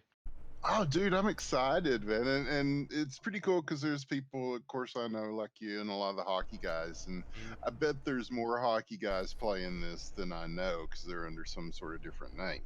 Mhm. But it's definitely the I keep talking about hockey. I don't mean to, but the parallels are very similar, right? And an indie game that's kind of been going for years and years, and some people forgot about, but a lot of people Yeah. didn't, and they're still hanging in there and playing, and but this has got new people coming into, and so it's I'm excited, man. I'm excited to see how this all plays out. Smaller communities like HQM. Just Yeah, yeah, the people that you can look at and you know who that is right away.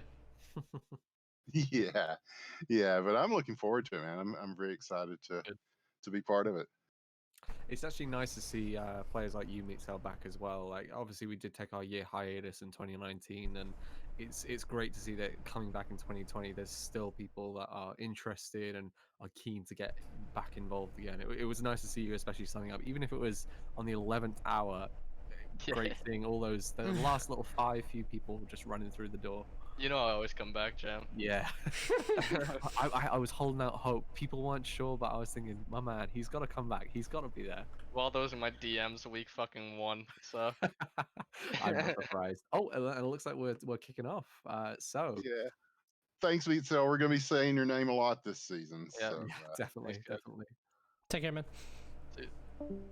And here's So, Sano with a nice shot across the middle, and that's going to be rejected and back to midfield. So already in and probing the goal and looking for something, and back in it again.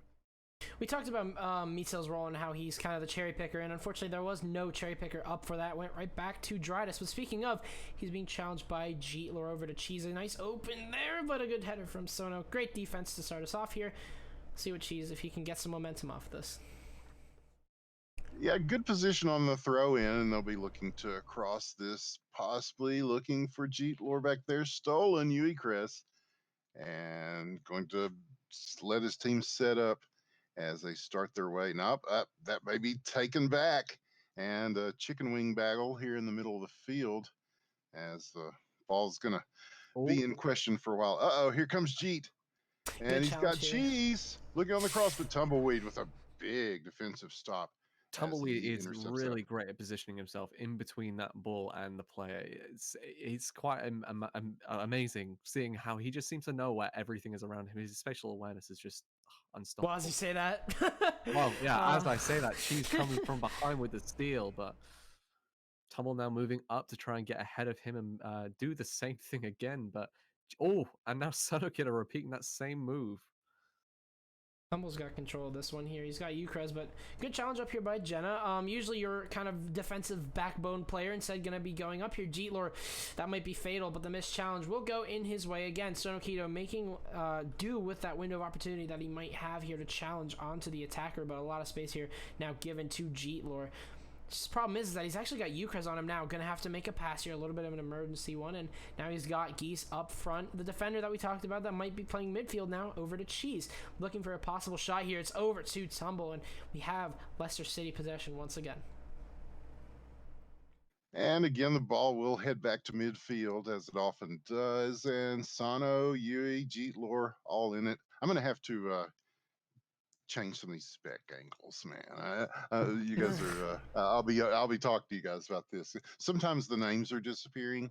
Oh yeah, Really? that'll be because of this. Let me just fix that for us actually real quick. Jam Jar selection box up and halfway through the field. There we go. Got The that pitch, sorted. as Got it that were. sorted. Okay, cool. Thank you. All right, much hope better that's, now as Tumbleweed I hope trying that's to worth it. get some business started right there at the top of the box. But the ball going away back to you, Chris, now. Maybe for a moment, Hobinner trying for the tackle. And they're very aggressive. I love these guys trying to get this ball back. And somehow Chris holding on for a long period of time. Finally, Cheesemaster with the clear. And now they're leaping through the air, a little bunny hop, as he gets the ball down the pitch. Hope Oh. enter. Oh, Yep, he's in a the good ball position is- here. it's very And clear. Mel is there. The shot. Ooh. What a save by Mel the Frog. Not Kermit, not Pepe, Mel the Frog. A big stop to keep this thing 0-0 here very early on. Oh, She's but looking to for break a second that. opportunity there. He's not giving up that easily.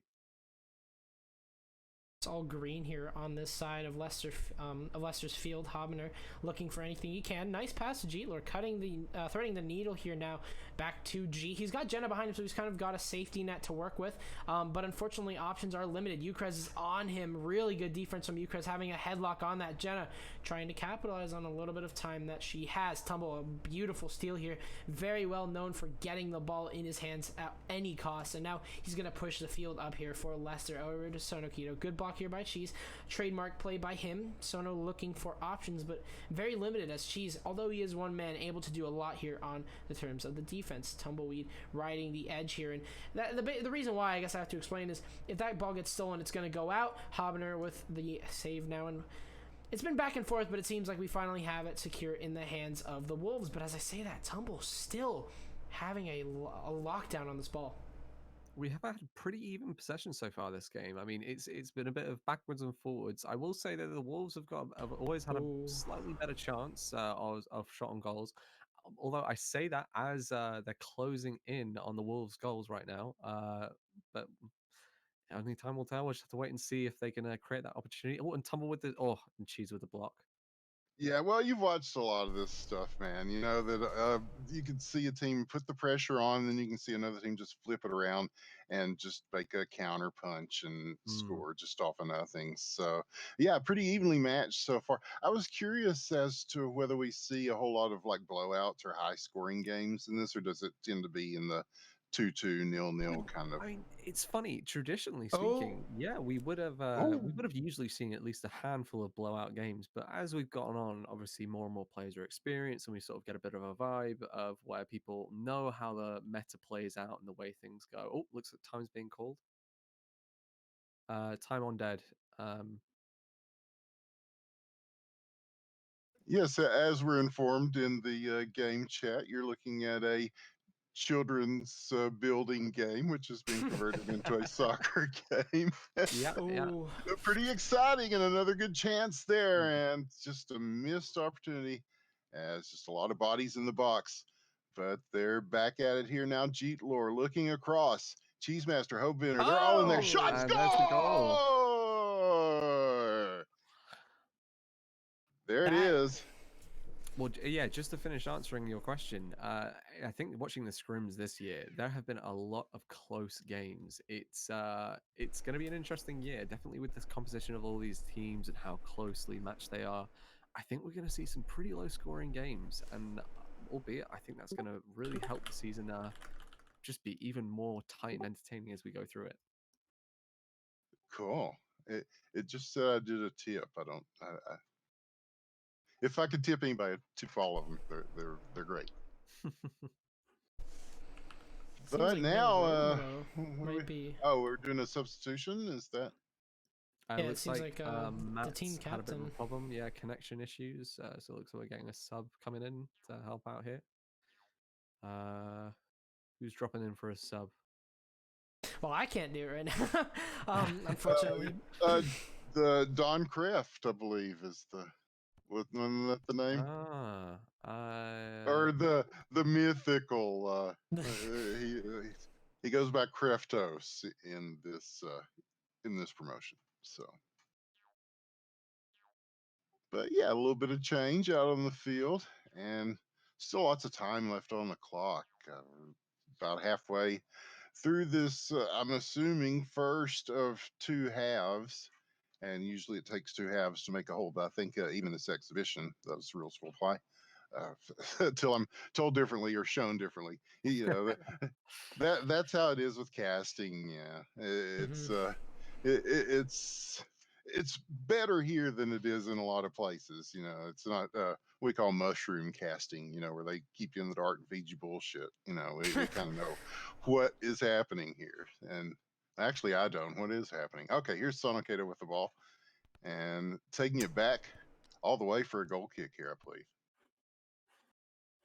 think it's just practice shots right now as they wait to see what the verdict is in terms of who's gonna step in on the field. But so far, we are one up here. That is Cheesemaster with the first goal, and it's been pretty impressive. Actually, you know what? I would love. I don't know if you're into this jam jar, but what if we did like mid-round like statistics? Like we look at Cheesemaster who just scored the goal. I don't want to pressure you too much. I mean, like, we're really going to try that this year. I don't know if it's really been talked about too much, but Conan has been showing off a little bit over the past few days.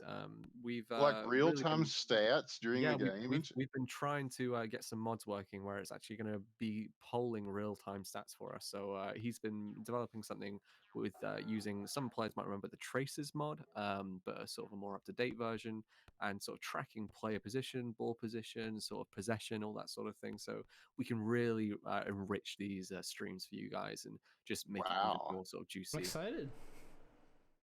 I'm really excited. Yeah, this is watch good this production space. already. Watch this baseball. We'll have to see how it goes and see how Baseball. I miss it baseball, man. pans out and works. But yeah, so far, I mean, from this exhibition match, we've learned one thing.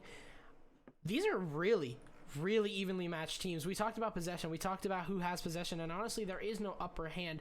For me, I feel like what's happening with Leicester City is that they're not too proficient whenever it comes to looking at their opportunities. There's like a missed pass here and there, and that can be extremely fatal in some circumstances, while it seems like Wolves have had a little bit more of luck when it comes to landing their passes. I mean, we've seen a lot of really cutting edge, or not cutting edge, I guess it doesn't make sense, cutthroat passes, you know, like Jeetlor securing a ball that you wouldn't really expect him to secure.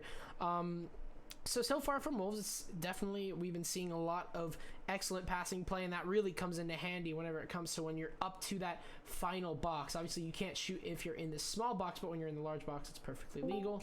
So whenever it comes to getting into the large box, there's definitely a lot of opportunities that are being taken by the Wolves and a lot of great passing plays. It can really matter whenever you have a cross from one side of the field to the other to secure a goal, and as we've seen, that has been extremely successful here for Wolves as they take our first goal halfway through, like you said, mushroom casting right now. There may be a reverse half, or maybe this is just like a normal 15-minute scrim, but regardless, it's a goal for the Wolves. All I know is I'm gonna have to walk back that thing where I told Jam Jar we'd be done by sun up. I mean, it's bangers and mash time after this. I suspect. Oh, we just had a foul. I mean, I was gonna say, let me tell you, honestly, before when you said it, the sun had already risen, my friend. It's already Oh, okay.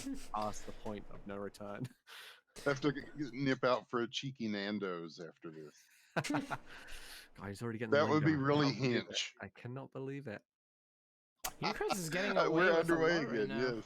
Ukras is really pushing it up the field right now. He's got a nice open spot here. Over to Jeetlor. Great steal from him. It's going right back to Drydas, the recently returned player now. Over to Tumble. Let's see if his striking can make it. Nice save there by Sable, though. And Jeetlor are going to toss it up there. So our new goalkeeper already showing a little bit of prospect, but Tumbleweed, I mean, he's not afraid of those long shots. He's not afraid to take his chances whenever they come, and we can see that already as he shot it right at Sable. No goal yet for Leicester City as they're looking for one. Well, and plus those are so hard to gauge when you're back there in the net. I've tried to play soccer goalkeeper. I sucked at it. And so yeah, it's a game of prediction. You know, it's really tough. And I understand the physics. I hear these guys talking about new curves on the ball and So stuff. we have What's some that things in about? development at the moment. Just you guys are getting all the deets right now. Yeah. So what's going to be happening is we would like to update the curves. Eagle, the absolute mastermind, he has been working tirelessly on a new DLL that will be server-sided, and we will have a client-sided one as well. For those, Oh, there players. it is. No! Oh, what a walk-in! Sable, Big no! He will have to learn that lesson, that hard lesson before the season starts. So actually another update. Leicester City have gotten their goal, but I think that Wolves have actually retracted their goal due to the crash of Drydas. I'm not really sure if that's true or not. The score actually hasn't been updated. I'm not too sure. We'll have to figure it out, I guess. I guess as it is a friendly game, you know, they're not too worried about it. They just want to sort of get a lay of the land, see how it feels playing together, all that sort of stuff. Oh, look at those dirty They're jump just saying shots the going on there. scoreboard might not be working. Ah, I see. That can make 'Cause sense. I thought that went over the line. Let's just. Of course, I'm at a shitty angle here, so you've got a better angle on it. G-Lure right into 3 blue players. Leicester City gonna recover that ball. I guess pink players, if you will, looking to find an opening here. But Cheesemaster, G-Lure, and Kreftos all on Ukres, who is just making a solo push up the field. Surprisingly able to get that almost past Jenna over to Sonokito, but Ukres right back on it. This possession game is super important here for his team. It's over to Tumble looking for the shot, and there it is. A beautiful one at that. Right over Sable's cap, right over his noggin, her noggin, excuse me. We have another goal here for Leicester City. We talked about how Tumble will just take his chances whenever they come his way, and he's going to make do of that as he scores yet another goal here. Wow. And yeah, I'm not sure. Yeah, the scoreboards are not working for some reason. So Very, we'll very just have to keep strange. scoring our heads. So it's 2-0 or 2-1, depending on if that goal counted or not. That was talked about before. Wacky. Well, we'll I definitely see have a quick, both being thrown around. Both numbers are being thrown around by the teams. yeah, so sorry, carrying on our conversation just about the new technology, new curves, all that sort of stuff, some new ideas going on. Mhm. Eagles worked on the CRL, and currently the curveballs, they work as bots. So they can be a little bit funky at times. They might look a little funny to players that sort of aren't used to using them, but they've become quite embedded in the meta. A lot of players really vehemently fighting to keep them within their game. But we've now worked to try and convert them from bots into actual projectiles. So the ball will stay consistent as a projectile in the game. Technically, meaning we'll have a more consistent travel path and an easier time when it comes to working with the ball. That's So pretty all cool. that shit had to be done from scratch. That's remarkable. Okay, There's I did not know that. incredible effort from so many people. It honestly staggers me sometimes what people output for this sort of game. Oh, what a And there it is. shot. What a clean shot past Stable. Tumble doesn't need any curves as he scored yet another goal here for Leicester City. A beautiful one again. Sable, unfortunately, has to watch her top. I mean, she's been losing those fights over in the net due to just the ball going right over her head. And Tumble does like to take those risky corner shots. He likes to kind of make it as difficult as possible while taking chances, and he's very precise at what he does. Another goal going in the way of Leicester City. Again, 3-0, 3-1. Well, we don't know. Ukres looking for another solo play here. He's been very proficient whenever it comes to that. He has the players at his side. Look at that 3, just entrapping him, and somehow has possession. Now just has to look for a way to get it out of his hands. A nice pass over to Tumbleweed, and he's got Sonokito covered by Stealthy Jenna right now. Tumble looking for that 360, juking out. Cheesemaster seems like he's setting up for a curve here, and a little interesting there. He's going to get it over to Drydas regardless, being challenged by G-Lure, and seems like we're going to have a little bit of a restart whenever it comes to that possession. Oh no, but as I say that, Mel's going to hopefully get to that. Okay, he's got it. Nice play there to recover the ball by Mel the Frog. If I understand correctly, Mel is a he and Sable Yes. is a she, or as far as their pronouns. If I'm wrong, somebody can correct me on that. I'd like to get those things right when we can. And now so. Cheesemaster, he's got G-Lore, but he's going to take this himself and Mel the Frog with a big stop once again. And wow, good stuff from both sides of the pitch here. Talk about both sides, and now Wolves are going to have a little bit of blue problems on their turf. Cheesemaster, nice header there. Going right to Drydas, who's kind of been that linchpin, the player. Oh, their shot is just so powerful, going right into Sable's hands. But yeah, I mean, I'm liking the style. I'm liking the setup here. Oh, but that's an unfortunate, almost blunder there, going right to Kreftos. But yeah, I'm liking the setup here from Leicester City. They have what feels like a well-defined sort of setup. They've got Drydas kind of playing back. If anyone needs to kind of realign themselves, they go over to Drydas, pass the ball to him, and maybe they'll get better positioning up there. A curve shot. Oh, that's a header, and it's going to go out, and that's going to be a corner here for Leicester. Yeah, the set piece coming in and Tumbleweed with it.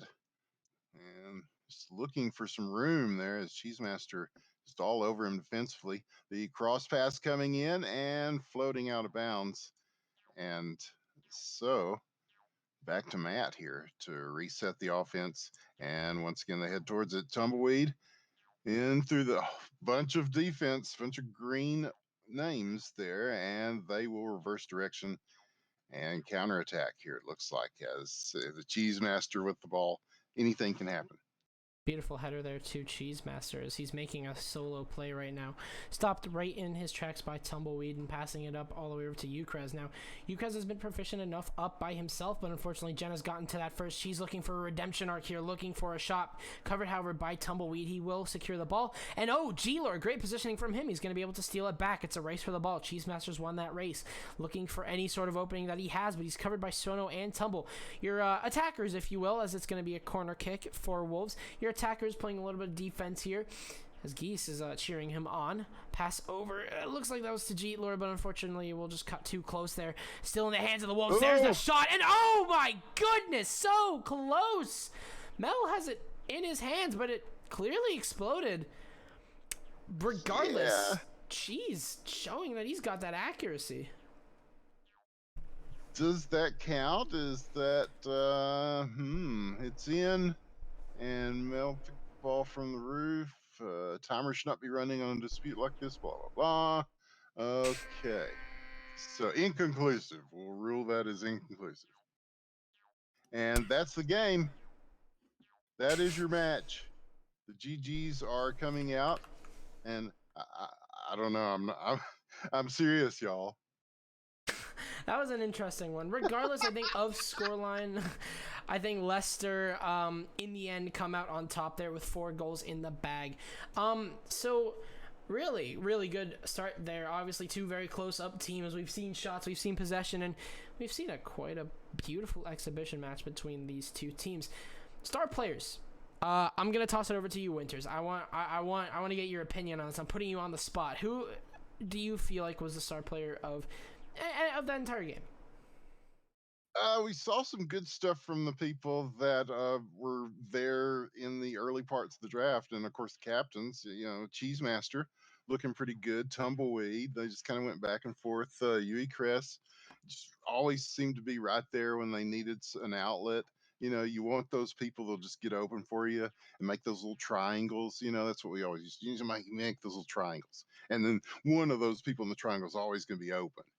And that's how you kill time at the end of the game, but that's also how you open up potential tactics for scoring. So it looks like we're going to get another game. This is basically 2 mini games instead of 1 big game. And maybe this one, I don't know if we're going to be able to fix the stuff, because I think everybody would have to leave and come back, and nobody wants to do that.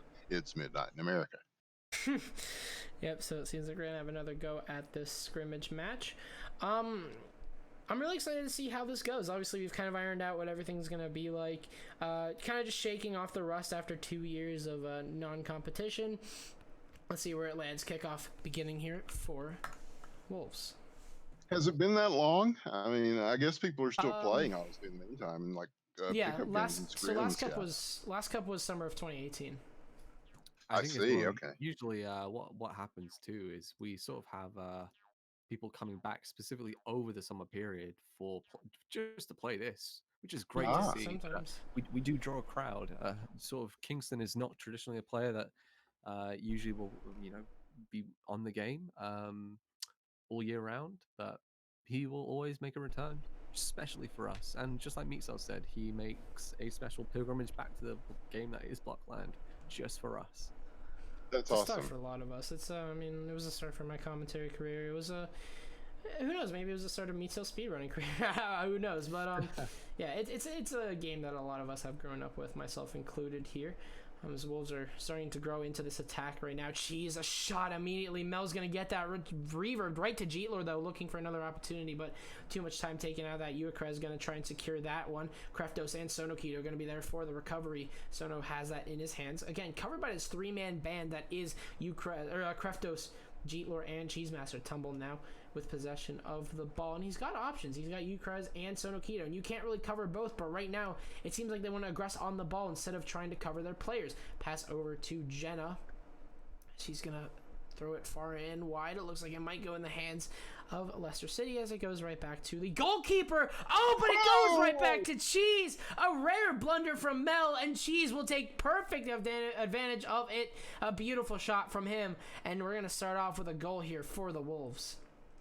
that press really paid off for them. They're putting two guys on the ball at any given time and then just following up. And yeah, usually you don't expect to turn around and see somebody right there, but that's that's why it works occasionally.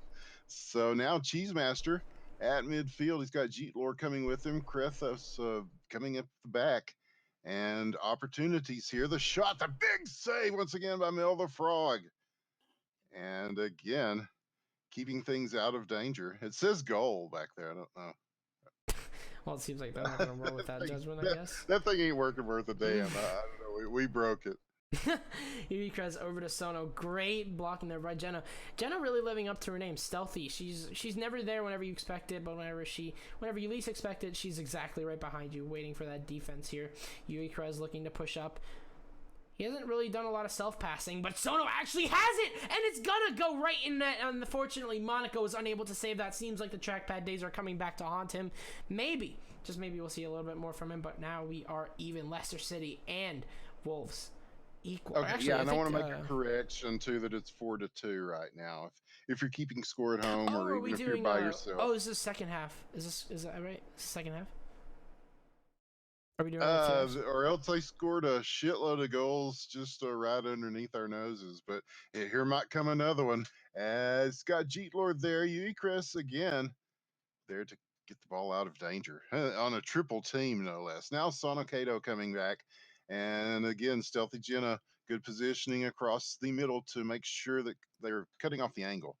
It's very important when they're coming in on the attack like that. And it will lead to a retrieval of the ball, at least momentarily, as Kreftos now with Jeetlor at midfield. Header not working out there as Tumbleweed would expect, as now it's in the hands of Jeetlor very comfortably. Tumbleweed starting to converge on him though, but now Jeet has a lot of space. He has options over to Cheesemaster. It's another shot, but a nice save there by Mel. Definitely showing a little bit of consistency here as a goalkeeper. It seems like the rest is not worn off of him. Pass over to G. It's back in the hands of the Wolves. It's a little bit of a cluster here as Tumble passing it over to Urikres. Oh, and he's juked out Jenna, but Urikres, again, we're talking about this no self-passing, and that can really hinder your speed, but Tumble still has the ball, and it's a shot in net. Monaco unable to save that one, and Tumble, so far, I'm pretty sure has scored every single goal here for Leicester City. 5-2 is the unofficial score that we're seeing here in the chat. Now Cheesemaster, and you were talking earlier, we're going to some meta inside baseball thing. I think what we're doing is more what I would consider the Counter-Strike style. You know, you do a little bit, I do a little bit. Jeetlor does a little bit, and Mel again with the save. That one is a save, damn it. It did not go across the line. It did not make anything explode. I'm safe in saying that it is indeed a save. Now Sano back the other way. And a ball in contention here. Where is this going to land? Again in the center circle. Now to Jeetlor, and he's got room. And they're quick to cut him off, but Cheesemaster there to support, as well as Kreftos. He's going to take this at the top of the penalty circle and maybe get it back from Urikres, who's just a good ball handler, just really good with dribbling the ball. But here is Cheesemaster again retrieving it. Yeah, it's the Counter-Strike style. Yeah, that's what we're doing. You do a little bit, I do a little bit, or Motor Racing Network that does the NASCAR on the radio. They got a guy in every corner. And you know, Cheesemaster. Oh my goodness! Looking for a power hitter, but Mel again a beautiful save. When we talked about it, kind of counter hitting, like you said. This has been a very fast-paced game. This hasn't been who's in mid. It's been about who's going to push up and who's going to defend even better. I really enjoyed that analogy, and it makes perfect sense here. Cheesemaster a little bit stuck here over to Kreftos. Kreftos should be able to recover that, and he will. But Tumbleweed is right on his alley, passing it over to Cheese. Jeetlor might be open here, but Urikres, as we talked about, pressure applied here now to Cheesemaster as he's contesting the ball with two other defenders, threading the needle. Jeetlor might get to that, but Mel instead has it. Obviously can't shoot inside the box, and that went right to Mel. So now it's Leicester's time. I feel like they've definitely gotten a lot of pressure on them. While they have the most goals here, they haven't been able to make so many often breaks, and that might be just them reinforcing theirs. That is a tumble, and that is a foul. So if you don't know, Winter, whenever you step on the person's head whenever they have the ball, they tumble like that, and that's considered a foul. Oh, okay. So you can Goomba stomp people for a foul. Yeah. We have also, if you're interested to, we did do an entire overhaul of the rules, so it's a much easier navigable set of rules that you can understand. So feel free to have, this is out to anyone watching as well. If you want to get a bit of a better understanding, it's a great place to start, just getting those bare basics down of how the game flows, how it plays, and a few of the different terminology that we use as well. Well, after Cool. all I'm definitely that, check that out. yeah, it's cool. I mean, this is really cool. I really am I'm enjoying this, Winters, and yourself, Jammer, as well. I mean, seems like a really well ran cup. But in the distance, Leicester City have actually scored yet another goal here. I'm not sure if it was Tumble. I don't know if his 100% success rate is at still as it is, but regardless, that's the 6th goal here, and possibly looking for the 7th. Cheesemaster's gotten it in his hands over to Jeetlor. Now Wolves on this offensive, and unfortunately, the rest of Leicester are all the way back now, trying to make that rotation, and Jeetlor just giving him just about enough time here. Tumble has made his way back. Sono Kito with that pressure onto Jeet, but he is not breaking. Nice pass over there. Good block by Yui Krez. Recovered by Kreftos, and it's a little bit of a challenge here, as it's going to be 3 Leicester City players, and one of them walks away with it. That is Tumbleweed, now looking for some sort of break here. He's covered by 3 players. This 3-player sort of defensive style here by the Wolves. Does it work out, or does it expend a lot of resources? Now Eureka's looking for a way up. He's not really been the goal scorer, but he's looking for one. A good save here by Monaco. Deflected all the way back to Jeetlor, and now Wolves looking to push up. Yeah, you would expect a little bit of a bunker ball here, and it looked like they were really going for that, but then they just keep pressing the issue and keep moving forward, and uh, that's sometimes your best defense is more offense. And but of course, this is not even the first game of the season technically, so it's hard to make too many judgment calls based on anything we see tonight. But it's given us a pretty good idea of it's a high level of play. And so, yeah, it's going to be a fun season. Beautiful pass there to Tumbleweed, and a nice shot. Oh my goodness! If we had a miles per hour counter, that thing would be destroying planets. Holy hell, another nice shot there from Tumbleweed, looking to widen this gap between Wolves and Leicester City. The 7th goal on the board. And it seems like a new meta is starting to develop, and that seems like it's power shots. Tumbleweed, you saw him get a little bit of airtime, and he just slaying that ball into the net with absolute monstrous of a monster kick there. The Cheesemaster looking to recover, at least put Wolves in a winnable situation. There's that jump shot I talked about, but it's right on top. Just a little bit of a miscalculation there from Cheese. And now Leicester City possibly looking for a little bit more possession. Yeah, he just got forced too far out there on the wing to really get that on frames. So he'll make another attempt here, maybe, as this one gets in the box. Pass over to Jeetlor. He's got room, and he will shoot and score right at the dot. It's just like a PK. I'm told they don't say PK in England, though. They frown on that. No, we usually just penalty kick is the most common term. But to be honest, I will more often than not try and translate into the colloquialisms of you guys. Just makes it a bit easier. Yeah, so we want to use as much of the mother tongue as possible. Oh, there's a mother tongue of a save right there from Monaco as he pops Beg this your one. pardon. And so the goal kick here is he will do the old time wasting thing where you tell him to spread out. Jeetlor just went to an alternate universe here, replaced by a literal goose on the field now. And let's see what he can do. He's already got possession of the ball here. Yui Krez looking for that challenge. A nice pass over, unfortunately, into the wrong green. It's going to be Dumb Matt to get that one. So Nokito, a lot of space here. Yui Krez, a little bit of a whiff there. That might give Jenna time to grab possession of this ball here, as she is going to go for this challenge. Yui Krez, again, not a very self-passing type of person, but he's made his way up the field regardless. Cheesemaster, a beautiful steal. Now Wolves in possession. Yurika's got to be careful. Can't risk a possible penalty. Nice jump there from Cheesemaster, evading Drydas' defense, as now jumping over Cheesemaster, looking for a possible play here. Entrapped here by Uikres, Tumble, and Dry. It's not an easy prospect, especially when you consider the names that we just mentioned. Tumble and Drydas, experienced players able to get that out of Cheese's hands. Kreftos might have possession of this ball here. Uikres instead gonna get that one. It's a trade back and forth, but right now it's dangerous, at least for Leicester, as they start to move it up the midfield, though. It's gonna alleviate a lot of pressure on the defenders. Yeah, very back and forth game.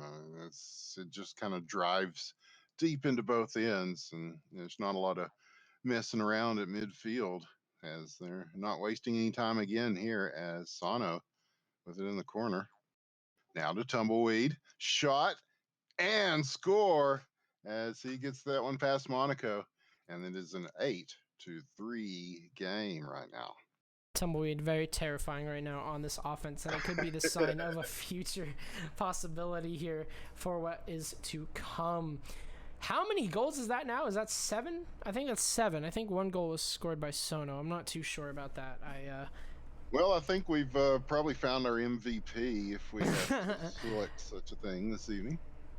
Definitely. I mean, he's been super consistent whenever it comes to not only finding those opportunities, but making do with them what they can.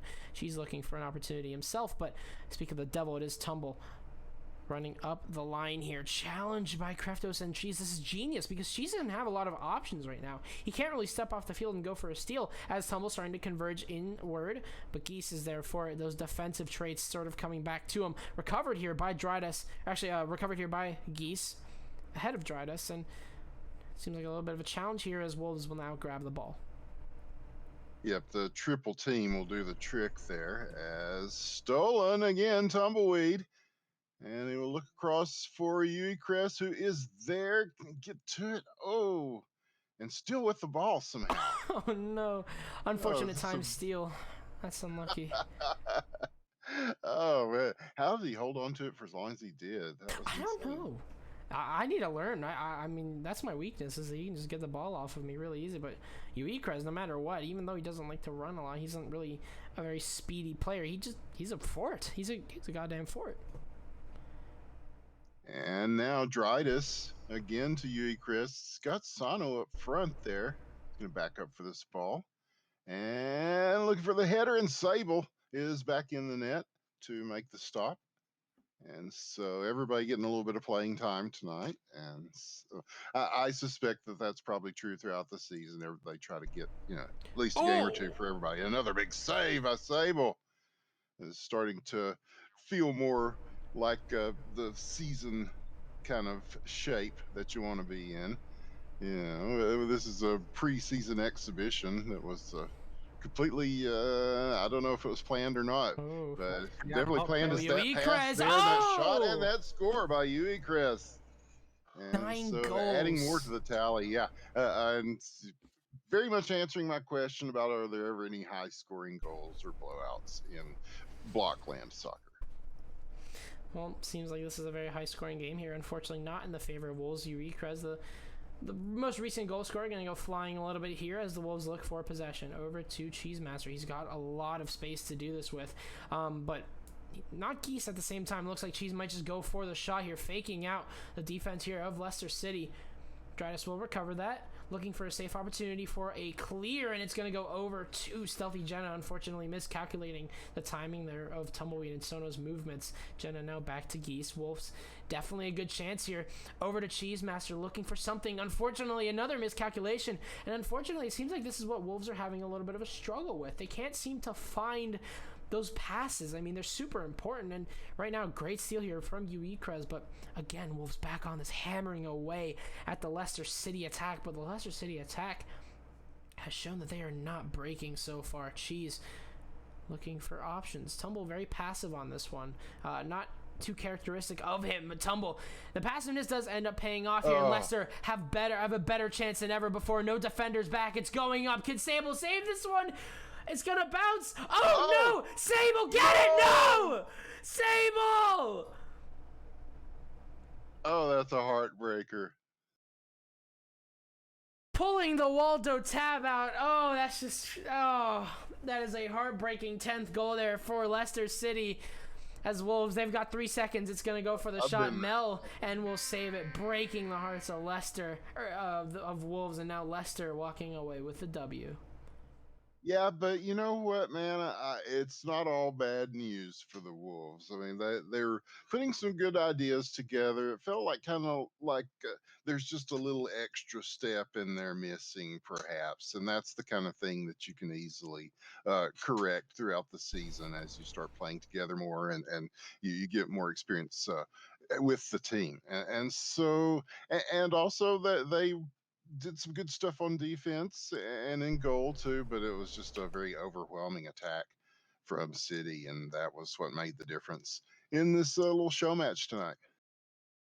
Definitely. I mean, there was so many hammering attacks there from Leicester City that just couldn't be broken. And unfortunately, Wolves, my personal take on this is that Wolves really, their passing play was iffy. You make personal mistakes, obviously. Everyone does. And it's an exhibition match. Nobody expected to wait 3 hours in a draft and maybe play an exhibition match. You know, this is the first time we're seeing either of these teams, and you're bringing on Drydas and Tumble, who have so much experience and have so much of that chemistry just because of how many teams that they've played on, how many even a variety of teams. I mean, Tumble, he's not really like a Cheese prospect. He's not one of those, oh, I've been with Cheese, oh, I've been with Meatsail or Chikata. He's really been all over. He's had a multitude of teammates, so he kind of has that chemistry with everyone else. Same with Drydas. I mean, he can find himself on any roster possible. Mel the Frog as well. So in general, it's just you kind of built up these players to mesh super well, while Wolves seem like they're struggling a little bit. Obviously, you have Jenna and Cheese on the same team. They've worked together before. Same with Geese, as a matter of fact. But maybe you just got to iron out that teamwork, kind of get back to the drawing board because it's been a while. Yeah, that's the journey of a season, right? You see some teams come out the gate looking great, and then you see some teams that take a while to get going, and that may be the case here. We'll see how they do their first game of the actual season and on into it, and definitely some names to look out for. And I think we'll definitely see some improvement, but a pretty high quality of play from everybody, really. You know, it's just fun to watch. Very enjoyed that sort of surprise game here at like 12:30 here local time. It was definitely a lot of fun, I feel like, for these players. I mean, again, getting a little bit of action before the season starts. So, really intriguing start here to the season. Again, I'm super excited to see these teams play. The draft is really more entertaining than I've ever expected, with teams super unpredictable this year. So I'm super excited to see what's next.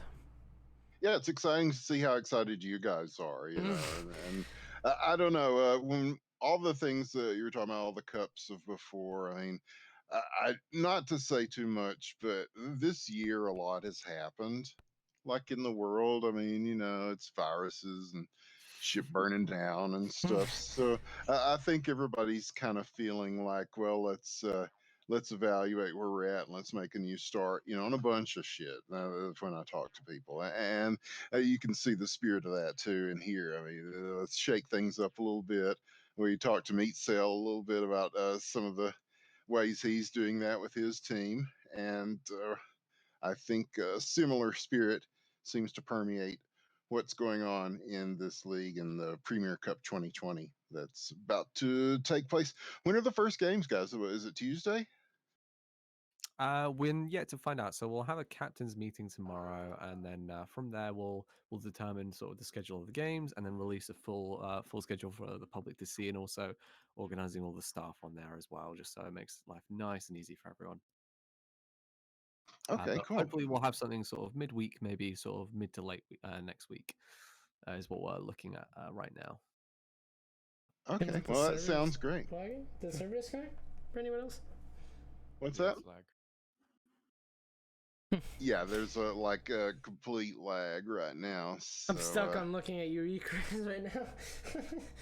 Well, I think it may be a sign, but maybe a better time than ever to call it a day. So I'd just Yes, like to indeed. say, yeah, thank you. Thanks to everyone that did tune in this evening. It's been really great fun. I think all of us had a blast. It's really nice to have you on board as well, Winters.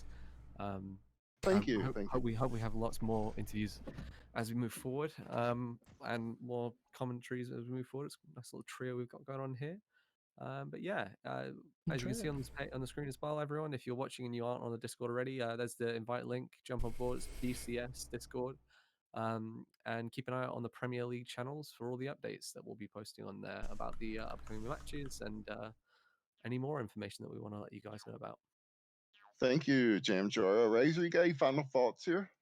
I'm excited to be back. Hopefully, this is the year where I can prove myself as not only an improved commentator after running through a bit of Siege and having 2 years of experience, and maybe, who knows, maybe I'll do some stuff with Leicester, hopefully. But yeah, it's an honor to be here again. It's always super fun to work with this project in any way that I can. So super excited to jump into this, especially with you two. Again, I really enjoyed this trio. It was very interesting to work with you guys, and I'm super excited to work with whoever comes my way. Welcome to Blockland Winters, and thanks for helping organize this, Jam. Yeah, thanks, guys. It was a lot of fun, and yeah, all the behind-the-scenes people. Jam Jar, he's been busting his ass trying to get this thing going here all night. Despite, you know, everything that could go wrong, seeming to go wrong at once. Well, it's esports, you know how it is. But you know, we don't have like a team of dudes to go here and sit here and look at a computer and shrug and point at me to do the little circular motion to keep stalling. We don't have anything like that. So, but Jam Jar, he did yeoman's work tonight, and I want to thank him and all these guys, APX, Conan, everybody that helps make this thing happen, because anything like this is a big endeavor, and the people that put things on don't ever really get the kind of recognition they really deserve. And so thanks to these guys. This is I've done a lot of indie esports and stuff, y'all know me, right? And I'm so far very impressed with this community, and everybody's been very cool, and it's really made the upcoming season seem like it's going to be a blast. And we hope that you will follow us on this channel here, the BCS stream, as this will be the place. Well, actually it won't, right? Oh yeah, so that's actually probably something to mention is we will probably be we're going to be retiring the BCS Twitch. We'll be moving over to YouTube. It's just a little bit more flexible and easier for us to use. So yeah, that's sort of information that you'll probably see on the Discord. So yeah, like I said, link in the page right now. Just swing on by, say hello, and yeah, we'll welcome you into the community. Yeah, and one good thing about YouTube is that you can go back and start the stream wherever you want, even while it's going. And you can't do that with Twitch, so I realized that right now there are a lot of people going, wrap it up, dude. We want to watch the fucking draft. So from all of us here, I am Winners with the One. You can follow me at Winners with the One on Twitter. It's just like a pimp named Slickback. You got to say the whole thing. You can follow us at IBN Casting on Twitter. You can follow us on the channel IBN1. We're back up and running, and I don't know, a lot of shit is happening. People are like, why aren't you talking? It's like, okay, let's fucking talk. So we'll be doing that as well, and we'll be doing this as well. So it's just good to get back into casting again after doing community management and being yelled at a lot. It's a nice change of pace. Nobody's threatened to kill me. Nobody's, it's pretty, not bad. We'll have to get all your details. I mean, we're early here. We're early. Yeah, we'll have to get all your details and get them on the stream asset, so we can plug you a bit more. And we'll definitely have to get our plug game up as well, and get some bits and pieces going too for us. Does that mean me too? Oh, actually, I don't know. That's kind of a blessing and a curse. yeah. Well, but I mean, for getting the first night in the books, and we figured it'd just be a kind of an informal draft kind of thing, but it turned into a full blown. We got games and the draft, and now that this one's in the books, we've got a lot to look forward to as far as some of the things that Jam Jar was telling us about as far as production. That's exciting, and on-field product, pretty damn good. So we hope that you'll join us. And that's about all the damage I can do for one evening. I'm Winners with the One. Thank you for joining us on behalf of Jam Jar and Razor and everybody here putting on this Premier Cup. Thank you so much, everybody. Good night. Good night. Thank you very much.